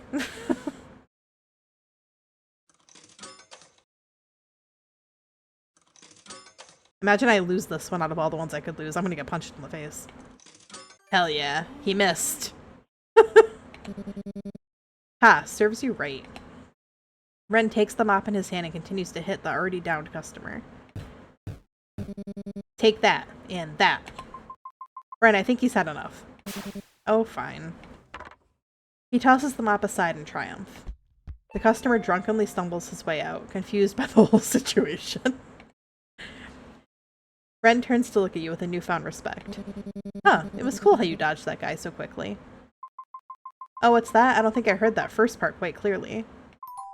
You're saying how cool, amazing, and pretty I looked while standing up against that guy? Huh, I didn't say anything like that.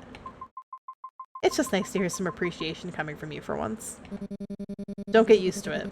But yeah, thanks. I guess. That could have gone a lot worse. No problem. Glad I could help. Plus, it was kind of fun seeing you swing that mop around. Yeah, it's called zoning, and you too, I guess. Aw, you do care. Don't make me regret saying that. Look, just, if you're free tomorrow after work, we should swing by the shop near the apartment. You know, the one owned by that old granny. I'll pay back this favor. Are you asking me out on a date, Ren? What? No, I just owe you one, alright? Relax, I'm just teasing. I'll be there. Good, and thanks again. Seriously. Anytime. Just try not to get into any more fights while I'm not around. Yeah, just get out of here before I change my mind about being grateful. With that, Ren gives you a nod of appreciation before turning back to his duties. You leave the store feeling accomplished, and got to see a cuter side of Ren to boot. Hell yeah, looking good and kicking ass is what we do around these parts. Real. Sanity increased. Affection with Ren increased. Hell yeah. It's really late. I better head home before Mom gives me a mouthful. I low-key do not like my mother at all. Like, why do I have to, like... Why does she monitor where I'm going? That's crazy. Like, mind your business. As you step into your apartment, a knock echoes through the door. A voice calls from the other side. If it's my mom, I'm going to be so mad. Hello, is anyone home? What now? With a resigned sigh, you approach the door. When you open it, you're met by a woman standing there, her hands clasped together in a formal manner. Oh, I don't like that. Her smile is not great, guys. This might be our first wacko. Have you found salvation through 𝕋𝕨𝕚𝕥𝕔𝕙? Salvation? What do you mean? Oh no, she's nuts. 𝕋𝕨𝕚𝕥𝕔𝕙, the Divine One, offers visions and guidance to those who seek the truth. He is the light in the darkness, the savior of lost souls. You seem like someone searching for answers. Why not explore what he has to offer? Embracing his guidance might bring you the balance and peace you need to keep things in order. After all, in the midst of chaos, true balance is found through the light of the divine. See ya. No thanks, I don't really want to. You try to close the door, but the cult member wedges her hand into the gap. I understand. I understand your reluctance, but 𝕋𝕨𝕚𝕥𝕔𝕙's light is far too important to ignore. This path offers salvation and purpose, and turning away now means missing out on a profound truth. Please reconsider. Our door is always open, but the time to accept his guidance is now. Oh boy.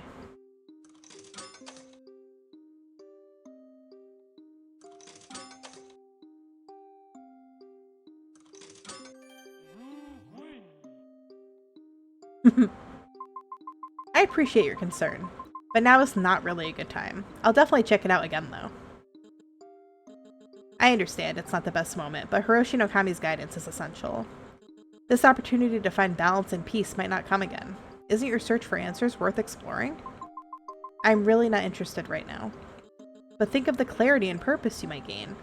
Just a brief visit could make a world of difference. Doing that foot thing is how you earn a smithing lesson. Spoken like a true Texan. I said no. I need to focus on other things at the moment. I see. Well, I'll respect your decision for now. I'll come back with more information if you're still unsure. Thank you for at least considering it. Remember, our door is always open, and mine is always shut, lady. The woman bows deeply and with a final lingering look turns away, leaving you alone. Hey, little freak. You're keeping it together pretty well, but there's no harm in making sure you're extra calm. Play live at Yoko's. Easy. I will not be playing the rhythm game on hard mode.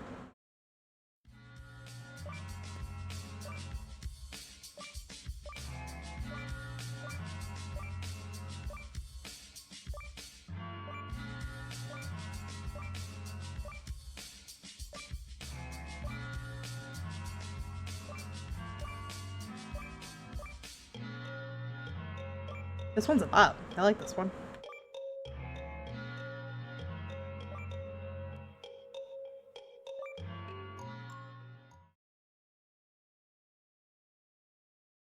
Impressive. You have hit 85% of the total notes. Thank you. Sanity increased. Hell yeah.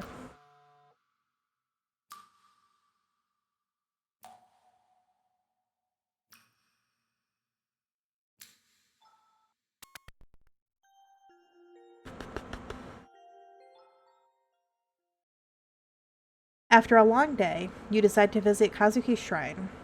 Compared to the day before, it's still relatively neat. I should take care of him first.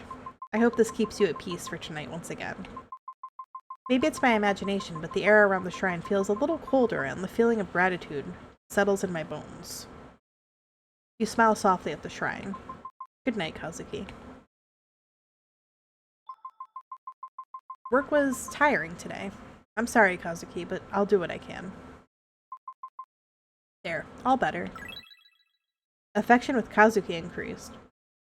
Bro, he's dead. What do you mean, affection with him increased? He can be affectionate? Ugh. My ghost husband. Hell yeah.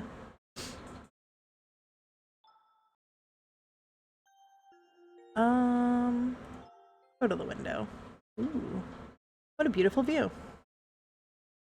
The window remains closed from the previous day. Do you still want to open the window? No. I'm okay, thank you. I'll leave it closed. I got ghosts haunting me. I don't need burglars as well. You step inside and everything seems in place. The door clicks shut behind you. For a fleeting moment, peace settles in the air and your mind drifts back to the day. Whenever I'm with Haruki, his high energy makes me feel less tired, and he's surprisingly fun to be around. I don't know how Ren does it, but customer service is certainly not for the weak. I would get so tired after dealing with all of those customers. And a soft, unexpected smile brushes your lips. Maybe things aren't so bad after all. Maybe not everything has to be difficult. But before the thought can settle, something stirs beneath your skin. Guilt, thick and alive, begins to bubble, crawling its way through your veins and towards your fingertips. Your hands tremble, you glance down. Was that a flicker? A slither beneath the surface? What the? How can you enjoy life when Kazuki's killer is still out there? You don't actually believe he did that. Do you? The accusation lingers, sinking its claws in. Your fingers find your nails and begin to pick, anxiety bubbling up, choking your thoughts. No, you're already working on finding his killer, aren't you? Yet the doubt coils tighter. Are you making any progress? It whispers, persistent. Who gave you the right to smile, to feel any joy when Kazuki is nothing more than ashes now? Your nails dig into your flesh, tearing at the guilt festering just beneath the surface. You claw at your skin, frantic, as if somehow you can scrape away the guilt. As if those phantom insects crawling beneath the surface will stop moving, will stop whispering. The scar on your hand throbs sharp, biting, and suddenly the wound opens again, fresh blood dripping down your wrist. Your head pounds, a drumbeat of dread. A knock echoes from the door, soft but familiar. The cult again? Panic seizes you and you run to the bathroom, desperate to escape, to wash away the dread crawling up your spine. You splash cold water on your face, but as you glance in the mirror, something flickers behind you. A shadow, a presence. Your stomach twists violently, bile rises, and you hurl the day's lunch into the sink. Then, without warning, the lights snap off. Darkness engulfs the room, thick and suffocating. The only sound is the low, menacing hum of the ventilator and the running water filling the void. And then footsteps. Thumping, scuttling, someone is outside the bathroom door. Lilia? A voice calls out to you. Mom? No, it can't be. She's far away, too far to be here. You shake the thought away, but the thumping grows louder, and cold dread seeps into your bones. The wound on your hand bleeds more, pain shooting up your arm. Kazuki? You whisper a prayer, barely audible. I'm sorry, please, I'll find your killer, I swear.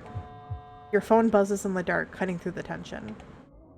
A notification flashes. It's from your mom. Remember to call if you need help. Your heart clenches, a bitter laugh slipping from your lips. Fuck that, I'm not calling that bitch. Oh my god. But then a colder thought cuts through the fear. Who are you calling?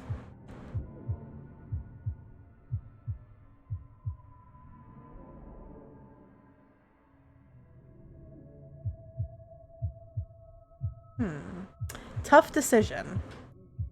Do I want to call Ryota? Call Haruki, who could potentially help me with these ghost problems? Write to my dead husband, who I feel like that will not help my situation. Or run outside into whatever's outside my door. I'm on between options 2 and 4. I kind of want to call Haruki. Yeah, it's calm. I need to blow my nose again.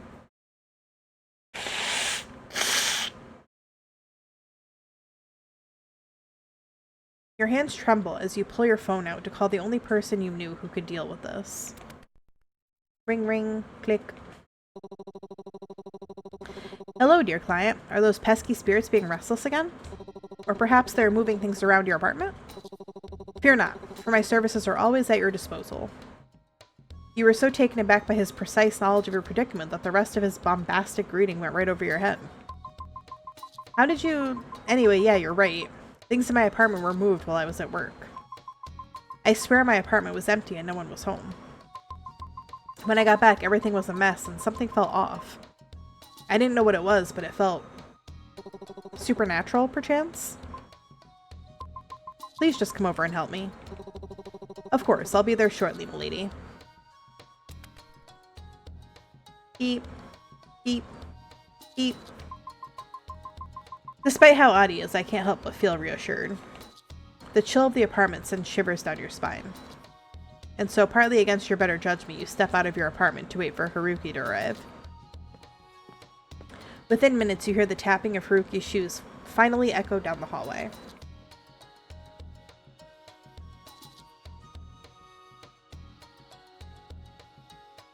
He waves at you before grasping the doorknob and opening the door with a flourish.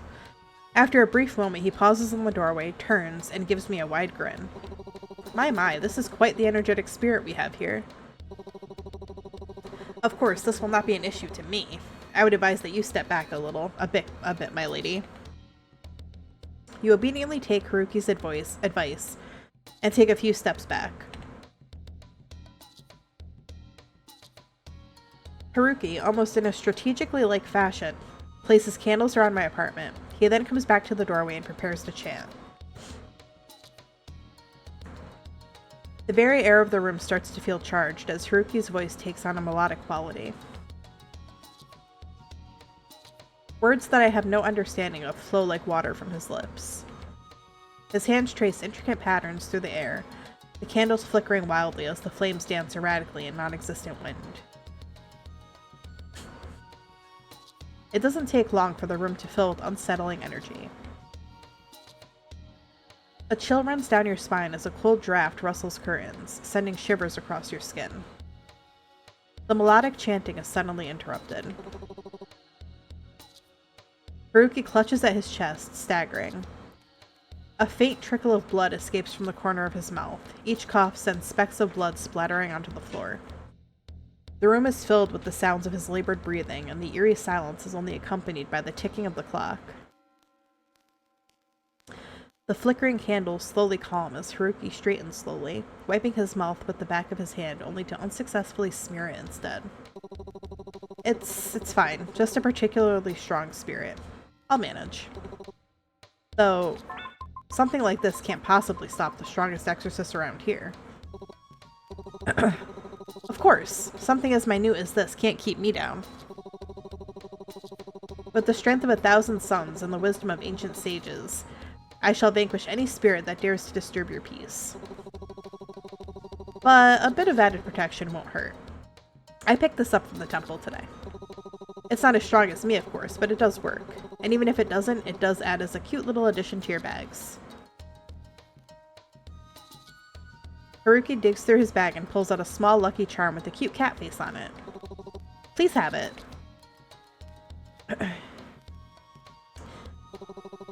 Thank you, it looks like you. Do you think so? I guess my charm is rubbing off on those cute little cats. Yeah, it's got the same mischievous smile. Well, I do aim to bring a bit of cheer to even the most serious situations. Speaking of which, this little guy is said to ward off evil spirits. Keep it close and it'll help keep the negative energy at bay. I appreciate it. Hopefully it'll be as effective as you are. Of course. Together we'll make sure your apartment stays spirit-free. And if you ever feel uneasy, just remember my charming face on the kitty. All his waving around leaves his sleeve pulled up, revealing tattoos on his arm that seem closer to carvings than ink. You can't help but steal a couple of glances at them, noticing beads of blood seeping along the intricately carved symbols. Haruki notices the glance and sends a grin your way, eyes twinkling mischievously. Ah, these old things, they're my best-kept secrets. People say they're a map to buried treasures, but I'm afraid it's just my way of keeping things interesting. You're bleeding, though. It's something to be worried about. What kind of exorcist would I be if I were afraid of a little blood? I'm fine. Besides, it hurt a lot more when I got them. You hand him a towel as you take a seat next to him. Still, though, it looks painful. You hesitate, thinking about whether or not to ask Haruki about them, but he senses your curiosity and speaks up anyway. They're protective wards so that I won't ever lose a battle with the spirit. But if you're so strong, why do you need them? There's no shame in relying on an extra layer of protection. Sometimes there are enemies you can't fight alone.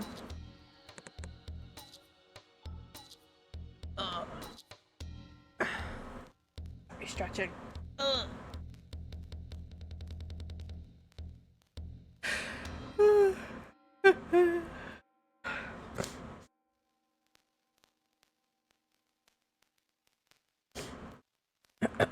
Need a drink.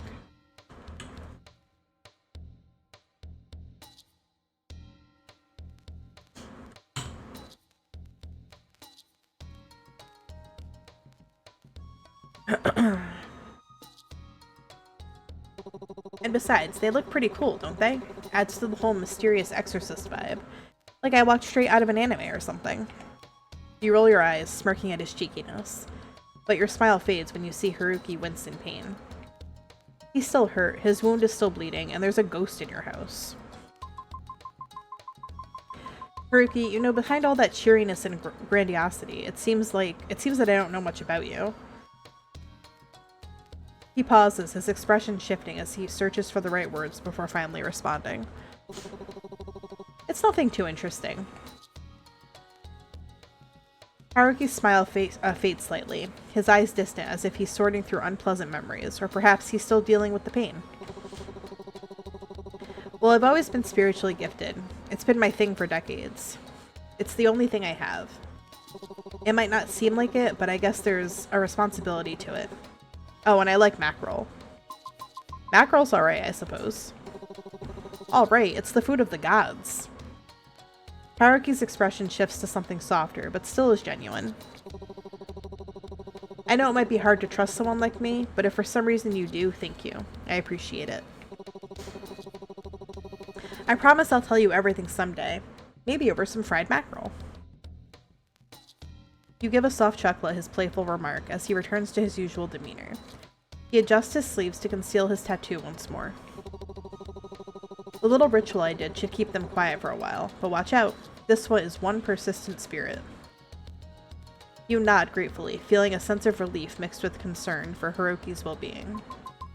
Thank you, Haruki. Please take care of yourself. He acknowledges your words with a nod, his eyes reflecting a flicker of gratitude amidst the weariness. Always, my dear client. Until next time. Haruki trots back down the hallway, giving one last wave as you close your door. Sanity increased. Affection with Haruki increased.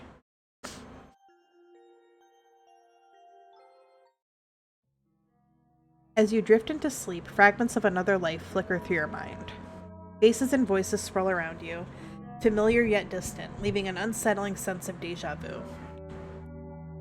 There's a leader's presence, a protector's shadow, a friend's warmth, a wanderer's wisdom, and a companion's loyalty, all tangled in memories you can't quite grasp.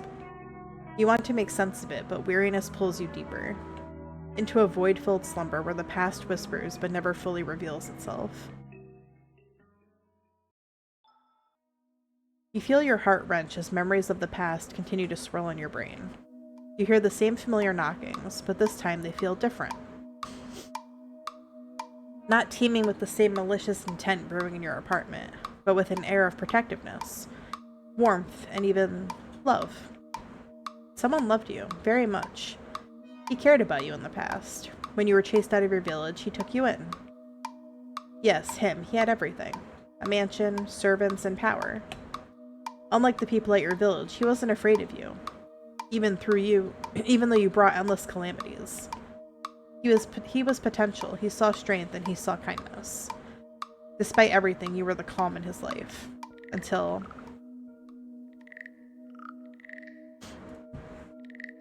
the calamity. Yes, you ruined everything. You had someone who loved you, but you couldn't help it. You had to ruin it all, didn't you? You had people who cared, yet that wasn't enough. You had to destroy everything. A persistent ache gnaws at your temples as you toss and turn in bed. When you finally drift off, you find yourself trapped in a state between waking and dreaming. With the oppressive weight of sleep paralysis pinning you down. All around you, the shadows dance and morph into haunting figures. Muffled voices, distant and unintelligible, echo in your ears as they scream your name. You see the people who loved you melt into a horrifying mess of flesh and blood. You try to scream, to move, but your body disobeys your desperate commands. Just when you think you can't take it anymore, the darkness recedes. You wake up drenched in sweat and trembling, the nightmare's clinging remnants leaving you shaken and exhausted. Oh boy. Sanity decreased. Uh-oh. My bad. I shouldn't have kept digging. After work, as you're stepping off the train with Ryota, your phone suddenly rings. Seeing that it's an unknown number, you excuse yourself and step aside to answer, leaving Ryota to wait for your curiosity. To wait for you curiously. Hello, this is Officer Watanabe. I'm calling to discuss Kazuki's case. Hi Seigo, thank you for the check-in, baby. Yes, what is it? Have you found something? Did you find his body? Actually, we didn't find anything. We've thoroughly investigated the matter, and the evidence all points to a tragic death. We believe it's time to close the case. I understand that this is difficult, but continuing to push won't change the outcome. Raid starting soon. Good luck in raid. Love you too. You can't be serious. There are too many unanswered questions. I know there's more to it. Kazuki wouldn't just do this. His body wasn't even found, and that note was clearly fake. Again, I sympathize with your situation, but all the evidence supports our conclusion. We will not reopen the case unless we receive concrete proof that someone else was involved. No, I can't accept that. Kazuki deserves better than this. I deserve closure too. Look, I understand that you're grieving. But if you continue to pursue this, you could face legal repercussions for obstructing the police. I'm advising you to let it go. Are you just going to leave? We don't have the manpower or resources to waste on a closed case. I am very sorry. I hope that you'll be able to find peace soon. And with that, the line goes silent. You angrily close your phone. Your reflection stares back at you, helplessly from the darkened screen, as if begging you to do something to fix this. An overwhelming urge to scream wells up in your chest. I'm sorry about that. His voice surprises all the rage out of you. In your agitation, you had forgotten that he was still there watching the whole debacle unfold. You turn around mortified. Sorry about that. It's just the police again. You must have guessed. They've given up on Kazuki's case. I'm really sorry that this is happening after all the work you've put into this. I don't know what I can do to help, but if there's anything at all. Oh no, it's okay. This is my burden to bear. I can share it with you if you'll let me. Even so, it's not good to fret over the past. Your mother's right about that. Ugh, not her again. I know you really look up to her, but she's not exactly the best person to listen to. Especially with how stubborn she is about her ideals. The way she believes how anything can be overcome if you just put your mind to it. But sometimes hard work just isn't enough. I know how headstrong your mother can be, but that mindset did not help. But that mindset did help me and Yoko out of everything. You vaguely recall how your mom was there for Ryota and Yoko back in school. She helped them to escape their abusive home, always listening and supporting them as their teacher. It's a memory that sticks with you, especially when you think about how different things were for you. She means well and she cares about you. Does she now? The words come out tense and bitter. You can't help but feel angry at your mom for pressuring you even in her absence, at Ryota even though he doesn't know any better, and at yourself. Ryota senses the change in tension and clears his throat. Today's been a long day. Should we grab some food before I take you home? Yoko has been going on about this new pastry at the cafe. We could give it a try. You hesitate, unsure of whether to accept his offer. On one hand, you're annoyed at his blind admiration to your mom, but on the other hand, you know he's not doing it on purpose. It's alright. Thank you for the invitation, but I have a few things to do before it gets late. I hope you'll feel better tomorrow then. I'll be dropping by the cafe, so you can find me there if you change your mind. You're not heading home? Ryota smiles at you and shakes his head. I've got to let off some stress too. You're always welcome to join me. I'll think about it. I'll see you around, I guess. He's annoying me with all of his fucking constant shit about my mom. He's like, she's doing everything right. It's like, she's in my business all the time. And she's mean to me. I don't like that.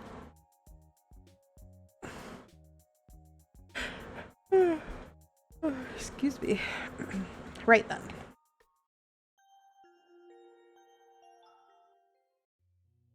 As you enter the sweet shop, to your surprise, Granny's cheerful greeting isn't the first thing that you hear when you go in. I don't know. Still so shy, Ren. Don't worry. I won't push you to tell me even though it's been so long. You'll be welcome here no matter what happens. Thanks. But you've got to take care of yourself, okay? You've lost weight, working too hard again, I bet.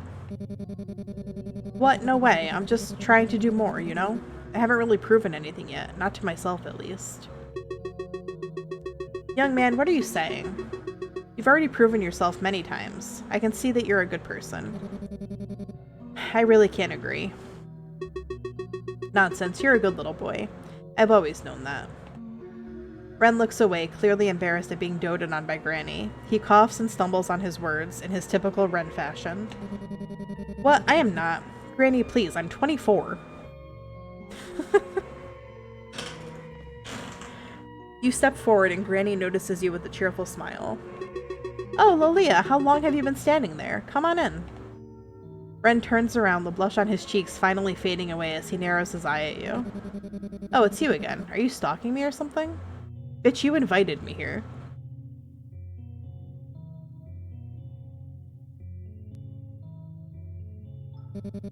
I'll still call the cops, even if you are a girl. Quite the Karen, aren't you, Ren? Fitting with that haircut of yours. What the fuck? Granny interrupts cheerfully, cutting Ren off before his irritation spills further. Oh, is this your infamous neighbor, Ren? Infamous? What, you've been talking about me? Ren rolls his eyes, crossing his arms with a huff. Yeah, you're a bit hard to ignore, especially with all the noise you make in your apartment. Ren then waves dismissively at Granny before pointing at you. That's her alright, the nuisance herself. You pout, jabbing a finger at him. Oh please, Ren, like you're any better. I've heard you yelling in your apartment late at night. What, did you bring a girl over or something? Ren's face flushes with embarrassment, his eyes widen in disbelief. What, a girl? No, that's ridiculous. I didn't... He bites his tongue, nearly revealing more than he should. Oh, what was that? You didn't what? Come on, spill it. Who's this mystery girl? Ren, I didn't realize you were inviting guests over. You know you have to be careful with that sort of thing, dear. Ren's face goes from red to mortified. There wasn't anyone over. I was just streaming my games, okay? My teammates were terrible, so I had to motivate them. Wait, you're a streamer, Ren? Ren stiffens, realizing he's let something slip. No, that's not the point. Anyway, Granny, you really ought to be careful around her. She's always poking her nose into things. You never know what she might be up to. Excuse me, you're the one spilling all the secrets. And if anyone's suspicious, it should be you. What, me? I'm trustworthy. I've known Granny since I was a kid. She practically treats me like family. Granny chuckles softly, clearly amused by the whole exchange. My, Ren, I've never heard you say something so sweet. You've always kept to yourself so much. Ren stammers, embarrassed. I didn't mean it like that. You're twisting my words again. Did you just come here to make me look bad? I didn't realize you had such a soft spot for anyone. It's actually kind of sweet. Cute, even. Ren turns even redder, glaring, but unable to find a proper retort. I do not. Stop making it sound like that. You're the one being weird here. You smirk, clearly enjoying his flustered reaction. You're making it too easy, Ren. Ren, still embarrassed, mutters under his breath as he crosses his arms. Ugh, whatever. Granny watches the exchange between the two of you, her eyes softening as she smiles warmly. I'm glad you have someone you get along with, Ren. Now Granny doesn't have to worry so much about you. Ren's eyes widen, clearly taken aback by her words. He opens his mouth to respond, but fumbles. His face turns a shade redder as he struggles to find the right words.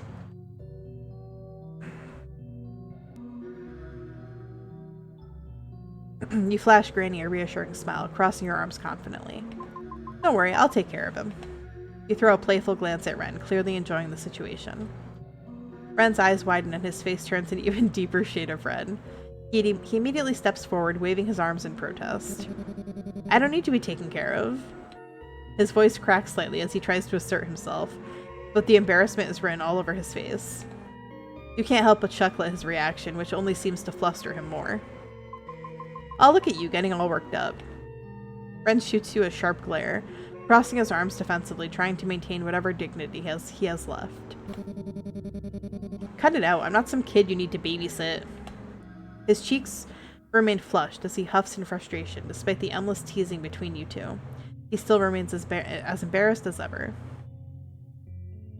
Before you can respond, Granny lets out a sudden harsh cough, her frail form leaning heavily against the counter's edge.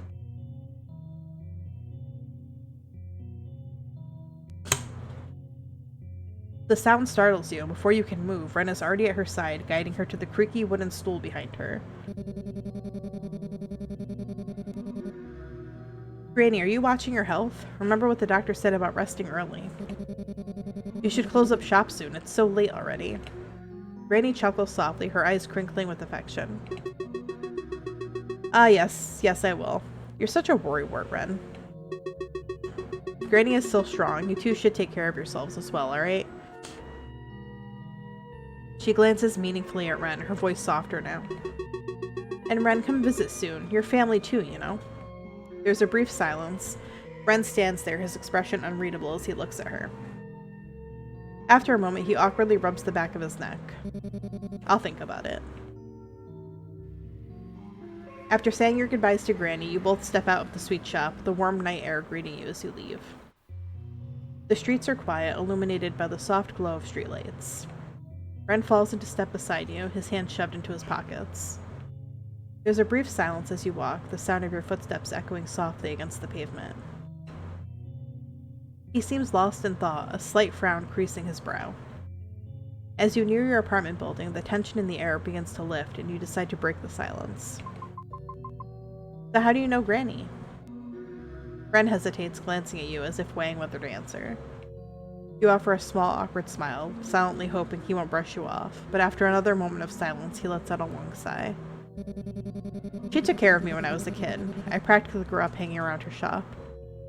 He pauses as if the words feel unfamiliar coming out. She was good to me, always there when I needed someone. But once I graduated high school, I moved out and kinda lost touch with her. He shifts uncomfortably, clearly not used to being this open. So when I ran into her again and she called me by name, like nothing had changed, it just surprised me, I guess. He rubs the back of his neck, his voice dropping slightly. I was so caught up in my own life, I forgot to involve her in it. You hesitate for a moment, the quiet stretching between you and Ren. The soft hum of the night settles around you both, and you're unsure of what to say next. But then Ren speaks up, a hint of awkwardness in his voice. Yeah, well, it's not a big deal or anything. I spend time with her when I can. Figured I'd owe her at least that much. There's a slight edge to his voice, like he's trying to brush off the weight of his own words. But the way his hands jam into his pockets, the stiffness in his shoulders, it says more than he does. That's really thoughtful of you. Granny has been through a lot. I try to help her whenever I can too. Ren lets out a quiet breath, like he's trying not to acknowledge the compliment. His eyes shift toward the ground and he shrugs, but the gesture feels half-hearted. I mean, I do what I can, but you know her. She's always telling me to worry about myself instead. Like I'm the one that needs looking after. You smile at him, imagine Granny's fussing nature. Yeah, I wish all grannies were like her. Ren tilts his head, curious, though he keeps his gaze forward, not quite meeting your eyes. Yours isn't? You pause, considering your words before speaking carefully. Well, the closest thing I have to a supportive maternal figure isn't exactly what you'd call maternal. There's a wry smile on your face, but the weight behind your words lingers in the air between you. Ren doesn't press further, but the subtle nod he gives feels like he understands more than he lets on. Oh, gosh. Give me some good stretches in. I got my neck cracked really good earlier.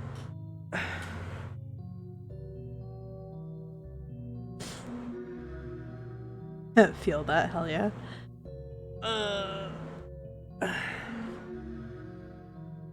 There's a softness to his expression now, something quieter, more introspective. Granny is different. 1 in a million, I guess. His voice dips, the usual sarcasm fading as a more vulnerable side peeks through. It's brief, though, and before you can say anything, he clears his throat and quickly adds, "Maybe I'll visit her again tomorrow, if I have time. Maybe I will, too. She always seems happy when you're around." "Hi, Eli. How are you?" Ren's usual smirk starts to return, as if he's trying to push away the previous moment of vulnerability. "Yeah, she might like that, but me, not so much." You roll your eyes at him, unable to stop the smile that plays on your lips. "Oh, come on, you know you secretly enjoy my company." Ren scoffs, but there's no real heat behind it. His sarcastic mask slips on like armor, though the tension in his shoulders has eased. "Enjoy it, please. You're just tolerable, that's all." The two of you continue walking in companionable silence, the soft crunch of gravel underfoot the only sound. The night air is cool and gentle, and there's a strange sort of peace in the quiet between you, something unspoken yet understood. When you finally reach your apartment doors, there's a brief hesitation. Neither of you seems quite ready to part ways just yet, and the sound stretches again, though this time it's warmer, more comfortable. You're about to break it to say something, anything, but Ren beats you to it. Thanks for, keeping Granny company. There's an unexpected sincerity in his voice, and when you glance at him, his usual bravado has faded. His eyes flicker toward you briefly before darting away again, and he awkwardly shifts on his feet. A soft, genuine smile touches your lips. "Of course, she's important to me too, but thanks for looking out for her. I think I learned a lot about you today." Ren's eyes widen slightly, and you see a faint flush creep up his neck, spreading to his cheeks. He opens his mouth to respond, but then quickly shuts it, clearly frustrated. His gaze flicks away, and his voice comes out hurried and defensive. "Well, forget all about it, okay?" Before you can respond, Ren quickly spins on his heel, making a beeline for his apartment door. He fumbles with his keys for a second, then throws the door open with a little more force than necessary. It slams shut with a loud thud, rattling the wall between your apartments. You can't help but chuckle to yourself as you stand there for a moment longer, staring at the now closed door. There he goes again. There's something endearing about the way he tries, and fails, to hide his softer side. As you turn toward your own door, that small smile still lingers on your face, the night feeling just a little warmer than before.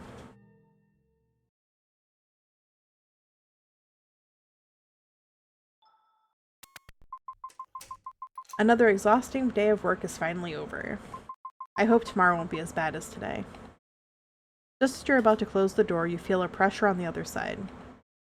A foot wedges between the door and the frame, stopping you from shutting it completely.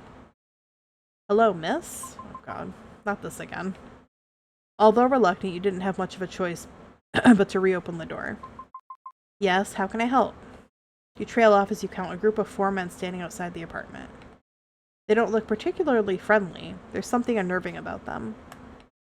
"Apologies for the late visit. I believe your mother has mentioned that you've been experiencing spiritual issues?" You shake your head. "My mother? What are you talking about?" "I think you've got the wrong person. I'm not sure who you might not have noticed. You might not have noticed it, but Hiroshi Nokami's influence has already touched your life in ways you don't yet understand. We understand that this must be overwhelming, but Hiroshi Nokami sees things in you that you may not even realize. His guidance has already found its way into your life." "I don't understand. What do you mean?" You try to shake the confusion out of your mind, but the mention of this Hiroshi no Kami fills you with unease. He chooses his followers carefully, those who seek answers, those who are lost, those who are searching for something greater. And you, miss, have already begun your path without realizing it. Hiroshi no Kami offers peace, clarity, and understanding. His light can guide you through the darkness and alleviate those spiritual issues that you have. All you have to do is let them in. I can't believe we're tempered by a primal. Not again, dude. Fuck. You take a cautious step back, trying to shut the door again, but you can feel their presence looming. The cultists hesitate, their eyes scanning you like they're deciding what to do next. The man who spoke earlier steps forward, his gaze focused and intense. Miss, we understand that our arrival is sudden, but this path we offer isn't one you should turn away from. Hiroshi no Kami's light is already in your life. It has touched you, in your dreams. It did what to me? And it can give you more than you could ever imagine. You tense up. It's not like last time. There's a force behind his words that makes you feel trapped. I don't know what you mean. I've had weird dreams, sure, but that doesn't mean I need your guidance. I'm fine on my own. Another cultist firmly pushes a little closer to the door. That's where you're wrong, miss. You've been searching for something, haven't you? You don't even realize it yet, but Hiroshi no Kami sees your struggles, your doubts. The light he offers can give you the peace you're craving, the answers you've always needed, but only if you accept him into your heart. Another cultist steps closer to you. Hiroshi no Kami can see your fear, your uncertainty. You're standing at the threshold of something far greater than yourself. Whoa, whoa. Back up, guy, back up. We are offering you the key to unlock your potential, but you have to choose to step forward. Don't let fear keep you from the truth. You feel your stomach tighten, the pressure of their words hanging in the air like a heavy weight. I don't need anything from you. I'm fine. Just... No, you're not fine. You're hiding from the truth. It's obvious. You've been running from your own destiny, from the path that Hiroshi no Kami has set for you. But his light is unwavering. His purpose is inevitable. I'm not interested in this Kami of yours, okay? I just want you to leave me alone. Listen to yourself. You can feel it, can't you? The restlessness inside you. Hiroshi no Kami will calm that storm. All he asks is that you open your heart, trust in him, and allow him to guide you.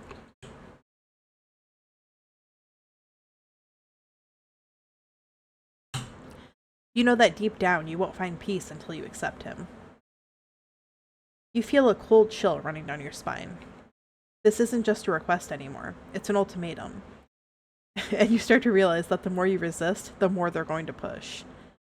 And also send us $1 million donation, quote unquote. Miss, please, you don't know what you're turning away.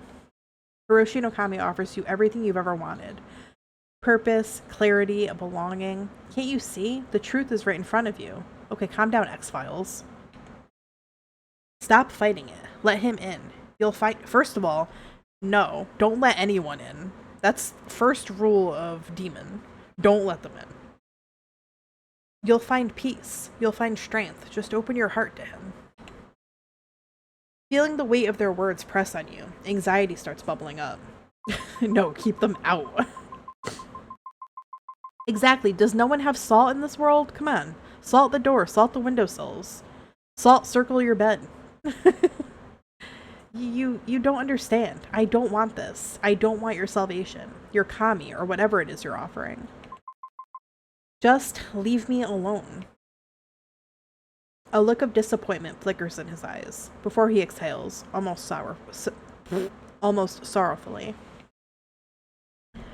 We were hoping you would come to this on your own, miss. We wanted to offer you guidance, not force you. Keep your Kami in your pants. But it seems you're still not ready. We will be back. Hiroshi no Kami's light will reach you eventually. Everyone finds their way to him in time, but you will have to face him whether you're ready or not. The cultists begin to step back one by one, but their eyes linger on you, almost as if they can see something you can't. The weight of their gaze lingers long after they disappear down the hallway. You close the door, your heart pounding, panting, feeling the strength of the encounter. I hope they stop coming back. Oh god. You finally head home, tired from today's activities. The stench of today's weariness clings onto you, heavy like the evening air. However, before you can crash onto the couch as you usually do, you see her. An all too familiar presence, seated with a rigid stillness that sharpens as she looks up. Disappointment carved into her expression. Oh god. Why are you doing this to me? Do you know who called me today? The police, again. And why? Because of you. Prying into that Kazuki's death again. How many times must I tell you? This curiosity will be your ruin. Mom, please, I don't need. This isn't about what you need. I'm about offering help. Or I'm not offering help. I'm telling you what has to be done. Everything you're missing, I've already laid out the answer for you. I'm giving you solutions, but you're the one that's not willing to change. It's you that's the problem. Ryota, the exorcist, Mom, I'm trying, I really am, but... Trying? By pushing away the people I send your way?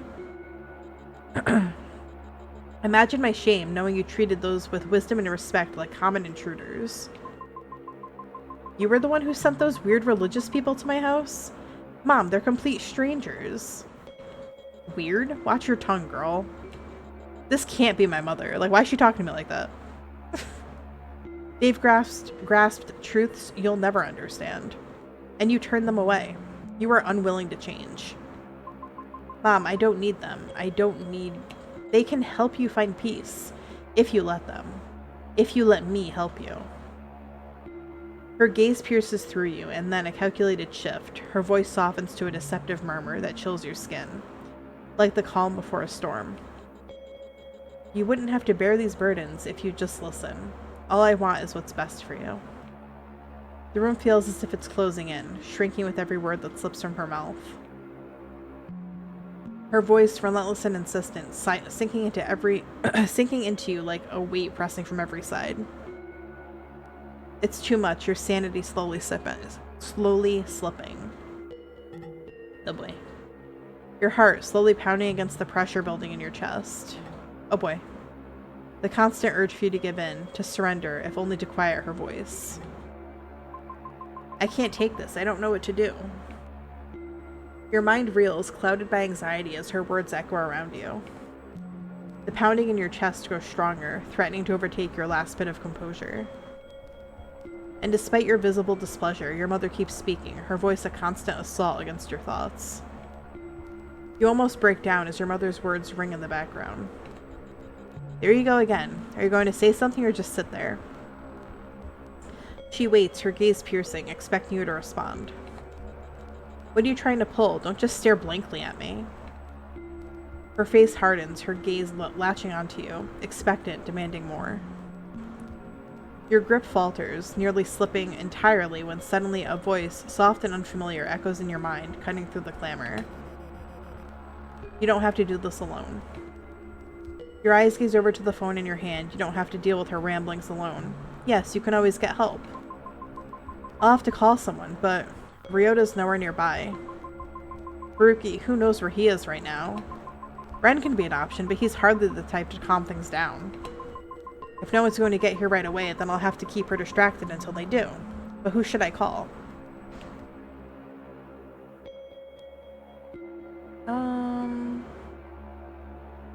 Let's see what Ren does.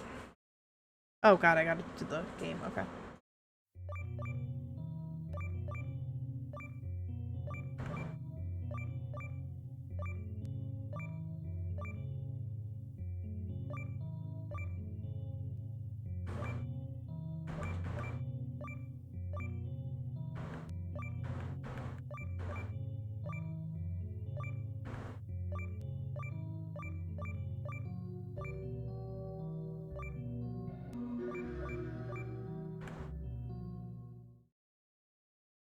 Whew. I don't know if that was a good score or not. Ren, he's not exactly the calmest person, but maybe he'll understand. Maybe he can help. You grab your phone and dial Ren's number. He picks up almost immediately, his voice sharp and agitated, practically yelling into your ear. First of all, one noisy gremlin next door is bad enough, but two?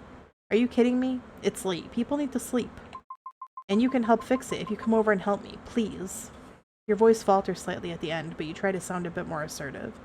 It's Ren, after all. Fine, I'm coming over. All that fuss is ticking me off anyway. Thank you, Ren. He hangs up abruptly. You turn back toward your mom. Her constant nagging like a persistent mosquito in your ear, her intense glare practically burning a hole through you. Oh god.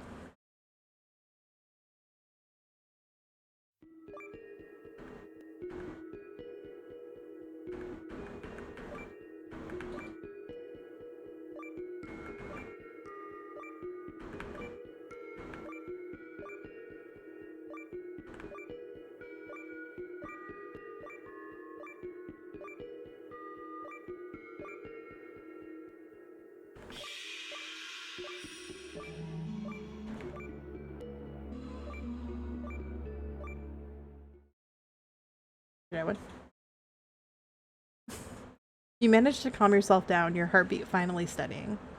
Your mom's words still rattle you, but you remain calm. Calm enough to hold your tongue. Each minute stretches, her harsh words chipping away at the last remnants of your patience. Just when you begin to doubt he'll show up, a loud, insistent knock echoes through the apartment, silencing your mom's tirade for the first time all night. Who could it be this time? You unlock the door and Ren stomps in, shoving the door just wide enough to barely miss hitting you. And who might you be? Ren looks her over with a mix of disgust and irritation, but there's a flicker of something else in his expression. Something you can't quite place. I'm the poor guy next door that has to deal with all the noise. He points an accusatory finger at her in the classic haughty Ren fashion. And you must be the absolute nuisance and the source of the decibels peaking in the background of my microphone recording. You resist the urge to clamp a hand over his mouth, though you know deep down that if anyone can stand up to your mom's fiery temperament, it's Ren. How dare you? You barge into my home and call me a nuisance? Stay out of things that don't concern you. Too late. Your screaming was so loud they call you the Queen of Banshees. I thought it was the damn fire alarm with all the heat that was going on next door. Stellar performance, by the way. Your mom's grip tightens at her side, her arm lifting ever so slightly, and for a moment you think she might actually swing at him. Despite the satisfaction of seeing someone finally stand up to her, you quickly step in before things escalate. Mom, this is Ren. He's my neighbor. I can see that, and he's also rude, disrespectful, and completely uncouth. Ha, takes one to know one, doesn't it? Okay, Ren's just here to let us know this conversation is getting a bit loud. Maybe we can continue this another time? Another time? Do you think there will be another time with the way you're acting? Get a grip. You wouldn't even need a second chance if you just listened to me. I have the solution right here. Ren clicks his tongue, his scoff echoing through the room. And what might that be, O great oracle of wisdom? Enlighten us all with your divine brilliance. You see the anger ignite in her eyes as she storms towards him. For a moment it looks like she might grab him by the collar, but she visibly reins herself in, hands trembling at her sides.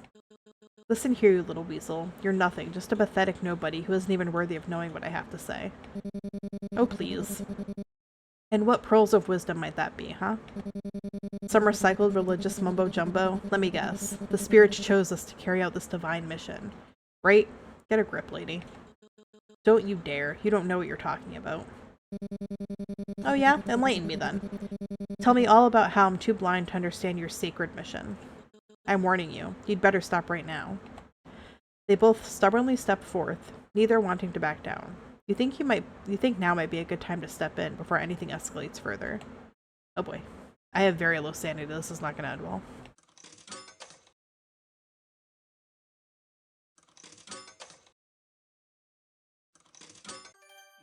Oh, okay. I did it.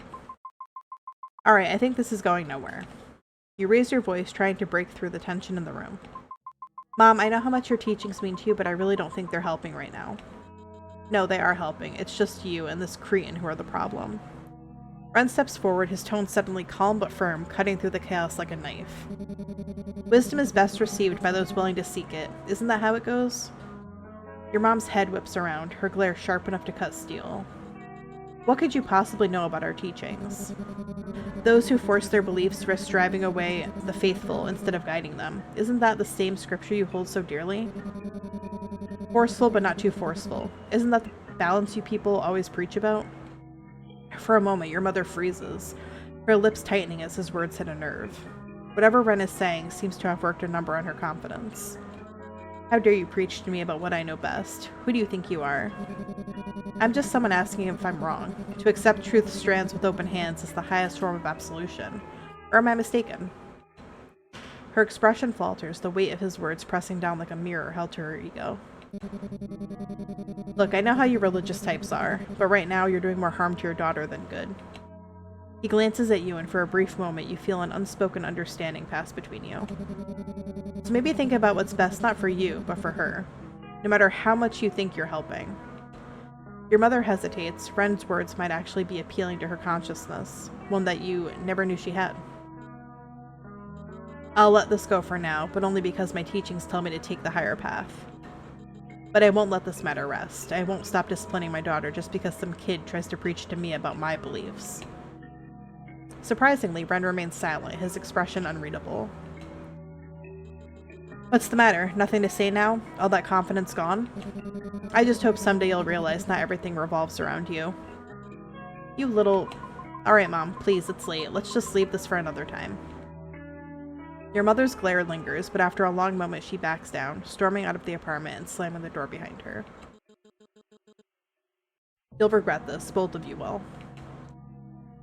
The apartment falls silent, the tension still lingering in the air, until Ren's dry scoff breaks the silence. Your mom is a real piece of work. Yeah, if she was painted by a much angrier and resentful Da Vinci. Ren lets out a scoff. Well, at least she's gone for now. You hesitate for a moment, caught between your burning curiosity and the hesitation to pry, but your need to know wins out. Hey, if you don't mind me asking, how do you know exactly what to say to get her to back off from her religious fervor? Ren hesitates for a moment, that same uncertainty flickering in his eyes. It's always the same with people like that. You just throw out some religious jargon and they'll eat it up. But you knew exactly what to say. You had the right phrases, the right words. It felt like you've done this before. Ren's expression tightens, the uncertainty deepening. Look, I know people like her.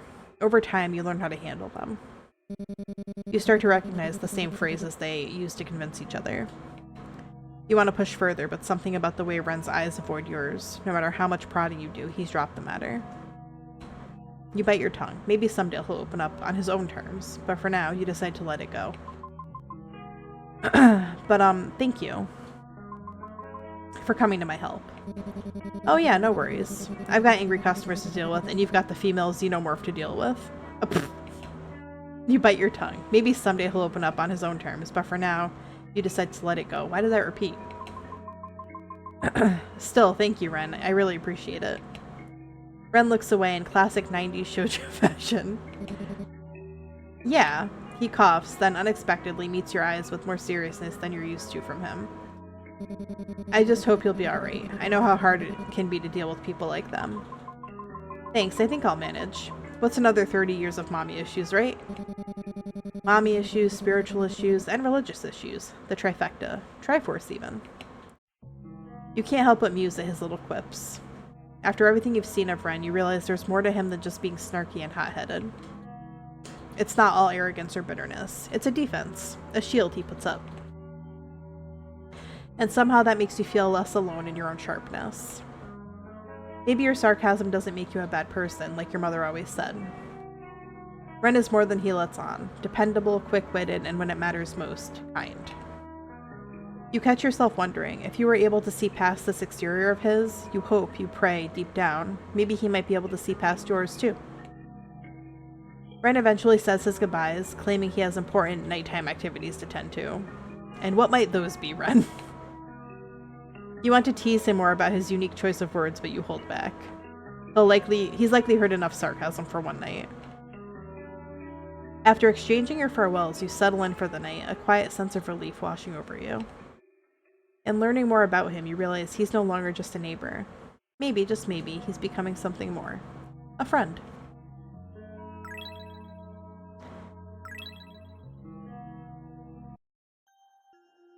Alright, let's go to my shrine.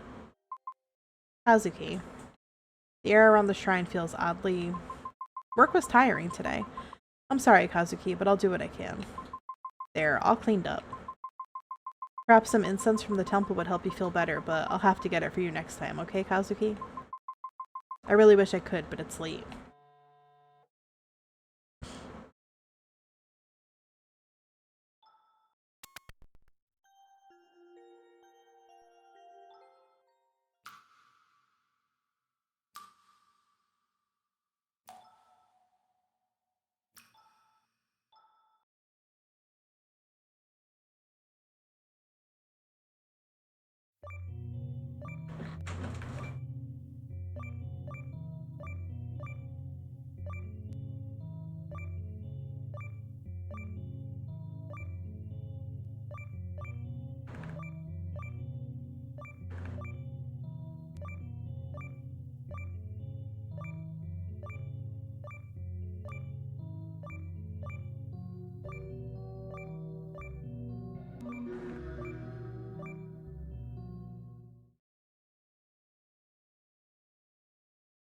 You've hit 97% of the total notes. Hell yeah, I'm a gamer. Sanity increased.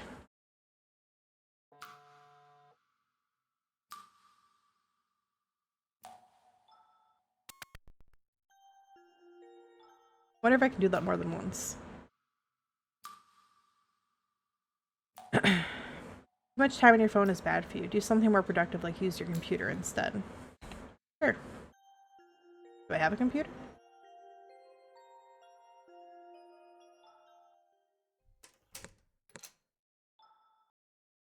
You finally enter your bedroom and switch off the lights. But they flicker and sputter before finally surrendering to darkness.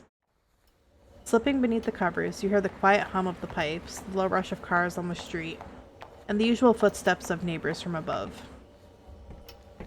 But tonight, the footsteps multiply, a growing thump that becomes heavier, faster. You start to wonder if it's something else. With a glance, you place your phone nearby, fingers itching for a quick call if needed, but eventually sleep overtakes you. Oh, Christ almighty. What a fucking jump scare. That was scary. In the depths of that night, you dream of Kazuki.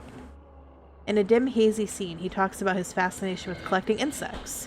Each word faint as a breath. Huh? Oh, no, I'm okay.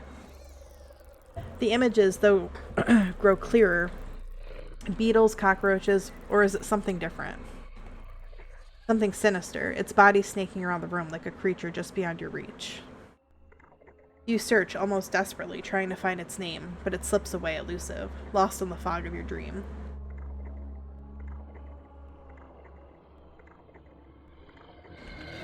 Ugh. It feels good to have a vessel again. What does that mean?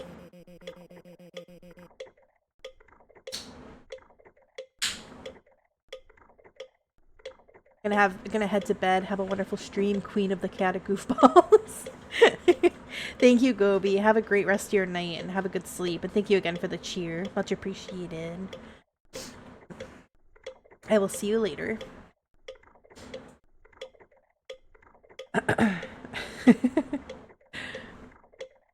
I'll relish in this look for a while before I inevitably have to change into him.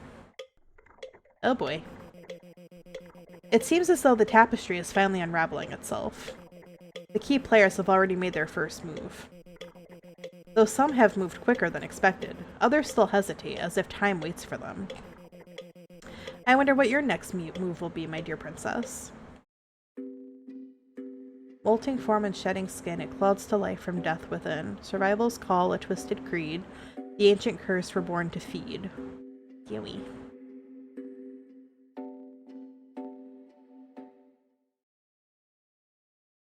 Day 4.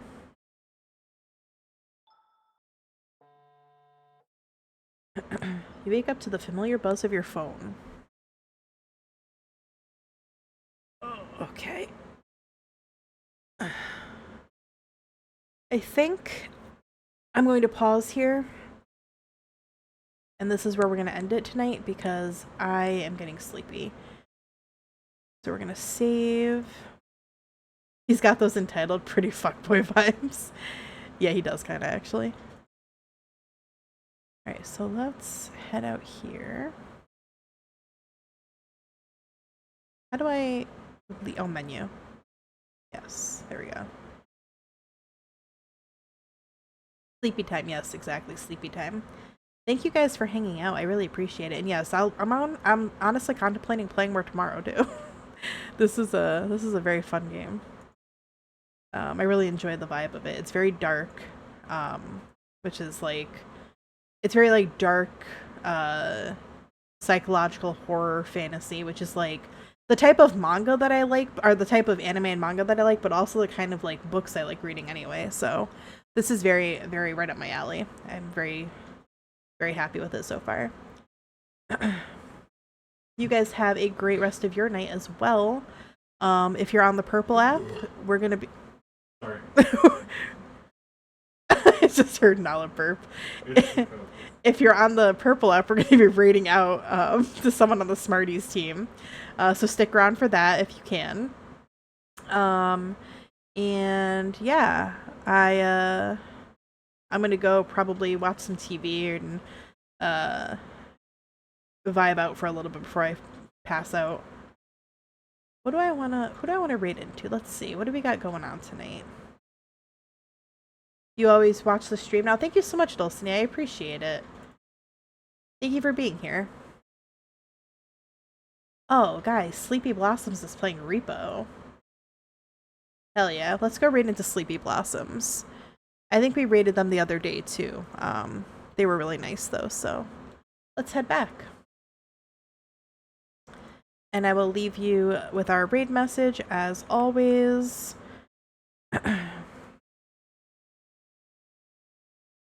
I love this song. Here you go. And yeah, thank you guys so much. I will see you maybe tomorrow. If not, definitely Friday. And then don't forget, Saturday is the start of our Smarties Donathon for the American Heart Association. So I'll be high energy this weekend. All right. Love you guys. Have a good night. Mwah.